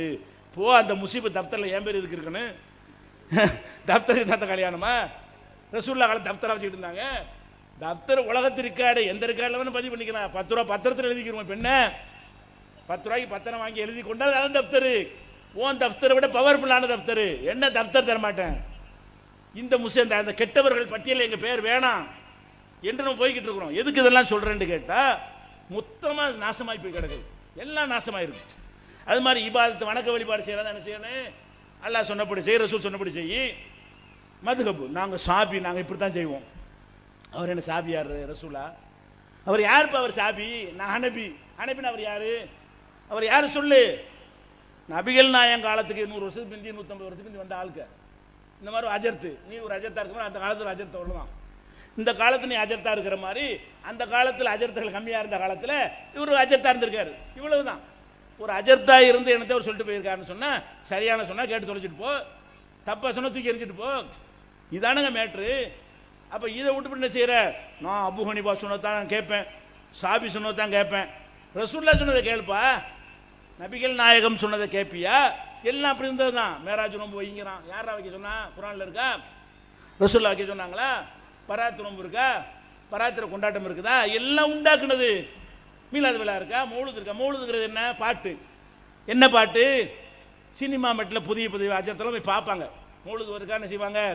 எல்லா ரகசியமாக தலப்பா கட்டிக்கிட்டு முக்காடு போட்டுக்கிட்டு தியேட்டரில் போய் உட்காந்துக்கிட்டு அந்த படத்தை பார்த்து மெட்டை நல்லா உருகி உருகி என்ன செய்யறது, உரு போட்டு பார்த்துட்டு வந்து மௌலுதில் ஃபிட் பண்ணுவாங்க. அப்படியே புது பாட்டு மெட்டில் போய் ஓதுவாங்க. அவன் சினிமா பார்த்துட்டு அந்த மெட்டை ராகத்தை அப்படி காப்பி அடிச்சுட்டு வந்து யானபி சலாம் அலைக்கும்ல சேர்த்து ஓதுனா அது உங்களுக்கு இபாதத்தா? அது வணக்கமா? சும்மா ஓதிட்டு போகிறான். வணக்கம்னு சும்மா பண்ணிட்டு போக வேண்டியதானே? காசு கேட்குறான். மௌலுது ஒரு காசு. அப்போ காசுக்கு மௌலுது இப்போ 1 2 இல்லைங்க, சுபு வரைக்கும் சொல்லிட்டு இருக்கலாம். சொல்லுங்களா? அவ்வளோ இருக்குது. அதான் நீங்கள் பல ஊர்களுக்கு செல்ல வேண்டிய ஆட்கள் இருப்பீங்க. சுருக்கமாக சொல்லுவதாக இருந்தால், அல்லாஹ் சொன்னானான்னு பாருங்க, மார்க்கத்தில் செய்யுங்க. நபிகள் நாயகம் சொன்னாங்களான்னு பாருங்க, செய்யுங்க. அல்லாவும் சொல்லல நபியும் சொல்லலை என்றால், மாத்தமாக இருந்தால் அதை செஞ்சால் என்ன ஆகும்? நபிகள் நாயகம் சொல்றாங்க, ஈயாக்கும் முஹதசாத்தில் உமூர், புதிதாக உருவாக்கப்பட்ட காரியங்களை விட்டு உங்களை எச்சரிக்கிறேன். நான் தான் ரசூல், நான் எல்லாம் வந்து சொல்லிவிட்டேன். எனக்கு பின்னாடி எவனாச்சும் எதையாச்சும் உண்டாக்குனா அதை எச்சரிக்கிறேன். நான் சொன்னது முடிஞ்சிச்சு, அவ்வளோதான். ரசூல்லா சொல்றாங்க, நான் உங்களுக்கு சொன்னேனே அதோட முடிந்து விட்டது. புதிதாக உருவாக்கப்பட்ட காரியங்களை எச்சரிக்கிறேன். குல்ல முஹதசத்தின் பிதா, புதிதாக உருவாக்கப்பட்ட எல்லா காரியங்களும் அனாச்சாரம். குல்ல பிதாத்தின் லலாலா, ஒவ்வொரு அனாச்சாரமும் வழிகேடு. குல்ல லலாலத்தின் பின்னார், ஒவ்வொரு வழியும் நரகத்தில் சேர்க்கும். அப்ப ரசூல்லா சொல்லாத ஒன்றை மார்க்கம் நீங்க செய்தீர்களேயானால் அது தொழுகையாகவே இருந்தாலும் சரி நரகத்தில் சேர்க்கும். ஏன்? இந்த தொழுகை ரசூல்லா சொன்ன தொழுகை இல்லை. செய்யற காரியத்தை பார்க்க மாட்டான் அல்லாஹ். நான் சொல்லி செஞ்சா எவனோ செஞ்சு சொல்லியா அப்படிதான் கேட்பான். உதாரணமா எடுத்துக்கிறோமே, பள்ளிக்கூடத்தில் வாத்தியார் பாடம் நடத்திட்டு இருக்காரு. அவர் பாடம் நடத்தி என்ன செய்யறாரு? அகர முதல் எழுத்தலாம்னு ஆனா அவனான்னு சொல்லி கொடுத்துட்டு இருக்காரு. அப்ப எல்லாரும் என்ன செய்யணும்? ஆனா அவனாண்டா ஆனா அவனை தான் சொல்லணும். ஒரு மாணவன் எழுதிட்டு என்ன செய்யறான்னு கேட்டா, நாசா ஒரு விஷயத்தை கண்டுபிடிச்சிருக்குன்னு பயான் பண்றான். நல்ல விஷயமா இருக்குது. வாத்தியார் ஒத்துக்குவாரா? அடே, ஆனாவுக்கு அடுத்து ஆவண்ணா சொல்றா, நான் சொல்லி தர்றத சொல்லுவியா, நீ உனக்கு தெரிஞ்சதெல்லாம் சொல்லுவியா? அப்படி கேட்பறா இல்லையா? அப்ப விஷயம் என்னன்னு பார்க்க கூடாது. யார் சொல்லி கேட்குறீங்க? அல்லாஹ்வுடைய ரசூல் சொன்னா தான் மார்க்கம். அல்லாஹ் ரசூல் சொல்லாம, உதாரணமா எடுத்துக்கிறோமே, தொழுகையில் தக்பீர் கட்டிட்டோம், ருக்கூல இருக்கிறோம். ருக்கூல என்ன ஓதணும்? சுப்ஹான ரப்பியல் அலீம் ஓதணும். ஒருத்தர் என்ன செய்யறான்? ருக்கூல இருந்துக்கிட்டு அல்ஹம்துலில்லாஹி ரப்பில் ஆலமீன் அர்ரஹ்மானிர் ரஹீம்ங்கறான், மாலிகி யௌமிதீன்ங்கறான். ஏன்டான்னு கேட்டா, குர்ஆன் நல்லது. குர்ஆன் நல்லது ஓத முடியுமா? குர்ஆன் நல்லது தான். அங்கேயும் அதை ஓதுற, அங்க ஓத வேற ஒன்று சொல்லி தந்திருக்கலன்னா, ரசூலா அல்லாஹ் என்னை அனுப்பியிருக்கிறான், ருக்கூல என்ன ஓது நான் சொன்ன அதை செய்யணும். ஒருத்தர் என்ன செய்யறான்? பாங்கு சொல்றான்ல, பாங்குங்கிறது சாதாரண வார்த்தை, குர்ஆன் அதை விட சிறந்தது. பாங்குக்கு பதிலாக மைக்கில் நின்றுட்டு யாசீன் உல் குர்ஆனில் ஹக்கீம்ங்கறான். இது பாங்கா? ஏன்டா அப்படி செய்யறேன்னு கேட்டா, குர்ஆன் நல்லது தானே. குர்ஆன் நல்லது தான்டா, இது என்ன சொல்ற? தனியாக உட்காந்து போய் தொலைச்சிட்டு போடா. பாங்குன்னா பாங்கு, அவ்வளவுதான். அப்ப மார்க்கத்தின் பெயரால தொழுகையை உண்டாக்குனாலும் நரகம், நோன்பை உண்டாக்குனாலும் நரகம். அல்லாஹ் ரசூல் சொன்னா மட்டும்தான் செய்ய வேண்டும். இதைத்தான் சொல்றாங்க. மன் அமில அமலன் லைஸா அலைஹி அம்ருனா ஃபஹுவ ரத்துன், எனது உத்தரவு இல்லாமல் ஒரு காரியத்தை ஒருவன் செய்வானேயானால் அது இறைவனால் ரத்து செய்யப்படும். ரசூலுல்லாஹ் சொல்றாங்க, மன் அமில அமலன் லைஸா அலைஹி அம்ருனா ஃபஹுவ ரத்துன், எனது உத்தரவு இல்லாமல் ஒரு அமலை ஒருவன் செய்வானேயானால் அது ரத்து செய்யப்படும். மன் அஹதத ஃபீ அம்ரினா ஹாதா மா லைஸ மின்ஹு ஃபஹுவ ரத்துன், என்னுடைய இந்த மார்க்கத்தில் இல்லாத ஒன்றை எவனாச்சும் உண்டாக்கினால் அது ரத்து செய்யப்படும் ரசூல்லா சொல்றாங்க. அப்ப இந்த மாதிரியான பிதாத்துகள் ரசூல்லா காலத்துக்கு பிந்தி என்னவெல்லாம் வந்துச்சோ, மீலாது மௌலுது இதெல்லாம் ரசூல்லா காலத்தில் இல்லை. தர்கா இல்லை, தாயத்து இல்லை, தட்டு இல்லை, கத்தம்பாத்தியா இல்லை, எல்லாம் வருமானத்துக்காக வேண்டி எங்களை மாதிரியான அஜத்துமாரில் அந்த காலத்தில் உண்டாக்கின விஷயங்கள், அல்ல ஷியாக்களுடைய தாக்கத்தினால் உண்டாக்கப்பட்ட விஷயங்கள். இதுகளை எல்லாம் விட்டு ஒழித்து விட்டு எதன் பக்கம் வரணும்? முகமது ரசூல்லா களிமா சொல்ற, அது கிளிப்புள்ளை களிமாவா இருக்கக்கூடாது. கிளி இருக்கல, பழக்கின கிளி, அதை ட்ரைனிங் கொடுத்தா முகமது ரசூல்லா சொல்லும்ல. முஸ்லீம்கள் யாருமா அது? முகமது ரசூல்லான்னா அந்த அர்த்தத்தை விளங்கி அதன்படி வாழ்க்கையில கடைப்பிடிச்சா தான் முகமது ரசூல்லா. ஒரு கிறுக்கம் கூட முகமது ரசூல்லா சொல்லிக்கிட்டு கிறுக்கனா போயிட்டான், அவன் முஸ்லீமாவே? முகமது ரசூல்லான்னா விளங்கி வேண்டும். அப்ப நாங்க என்ன சொல்றோம்? முகமது ஸல்லல்லாஹு அலைஹி வஸல்லம் அவர்களை சாதாரண மனிதராக நீ பார்க்காதே, அல்லாஹ்வுடைய தூதர். அவங்களுக்கு மட்டும்தான் வழிகாட்டுற அதிகாரத்தை எல்லாம் கொடுத்துருக்கிறான். அவங்க மார்க்கத்தின் பெயரால் என்ன சொன்னாங்களோ அது மட்டும்தான் மார்க்கம். அவங்க இல்லாம எவ்வளவு பெரிய கொம்பன் ஒன்றை சொல்லி இருந்தாலும் அதற்கும் இஸ்லாத்துக்கு சம்பந்தம் இல்லை. அதை செய்தால் நரகத்தில் போட்டு புரட்டப்படுவீர்கள் அல்லாஹ் சொல்லி காட்டுறான். நான் அல்லாஹ் சொன்னதை கேட்காம போயிட்டோமே, ரசூல் சொன்னதை கேட்க அந்த வசனம் முன்னாடியே வாசி காட்டியிருக்கிறேன். அந்த நிலைக்கு வரக்கூடாது என்று சொன்னால் முகமது ஸல்லல்லாஹு அலைஹி வஸல்லம் அவர்களை அல்லாஹ்வுடைய தூதராக ஏற்று ஒவ்வொரு நகமற்றதில் இருந்து, பல் துலக்கிறதுல இருந்து, கல்யாணம் பண்ணுறதுல இருந்து, வியாபாரம் பண்ணுறதுல இருந்து, தொழுகையில் இருந்து, நோன்புல இருந்து, அனைத்து விஷயங்களையும் எங்கள் நபி என்ன சொன்னாங்க, ரசூல் என்ன சொன்னார்கள் என்று பார்த்து வாழக்கூடிய நன்மக்களாக அல்லாஹ் உங்களையும் எங்களையும் ஆக்கி அருள் புரிவானாக. வாஹிர் தாவானா அல்ஹம்துலில்லாஹி ரப்பில் ஆலமீன். அஸ்ஸலாமு அலைக்கும்.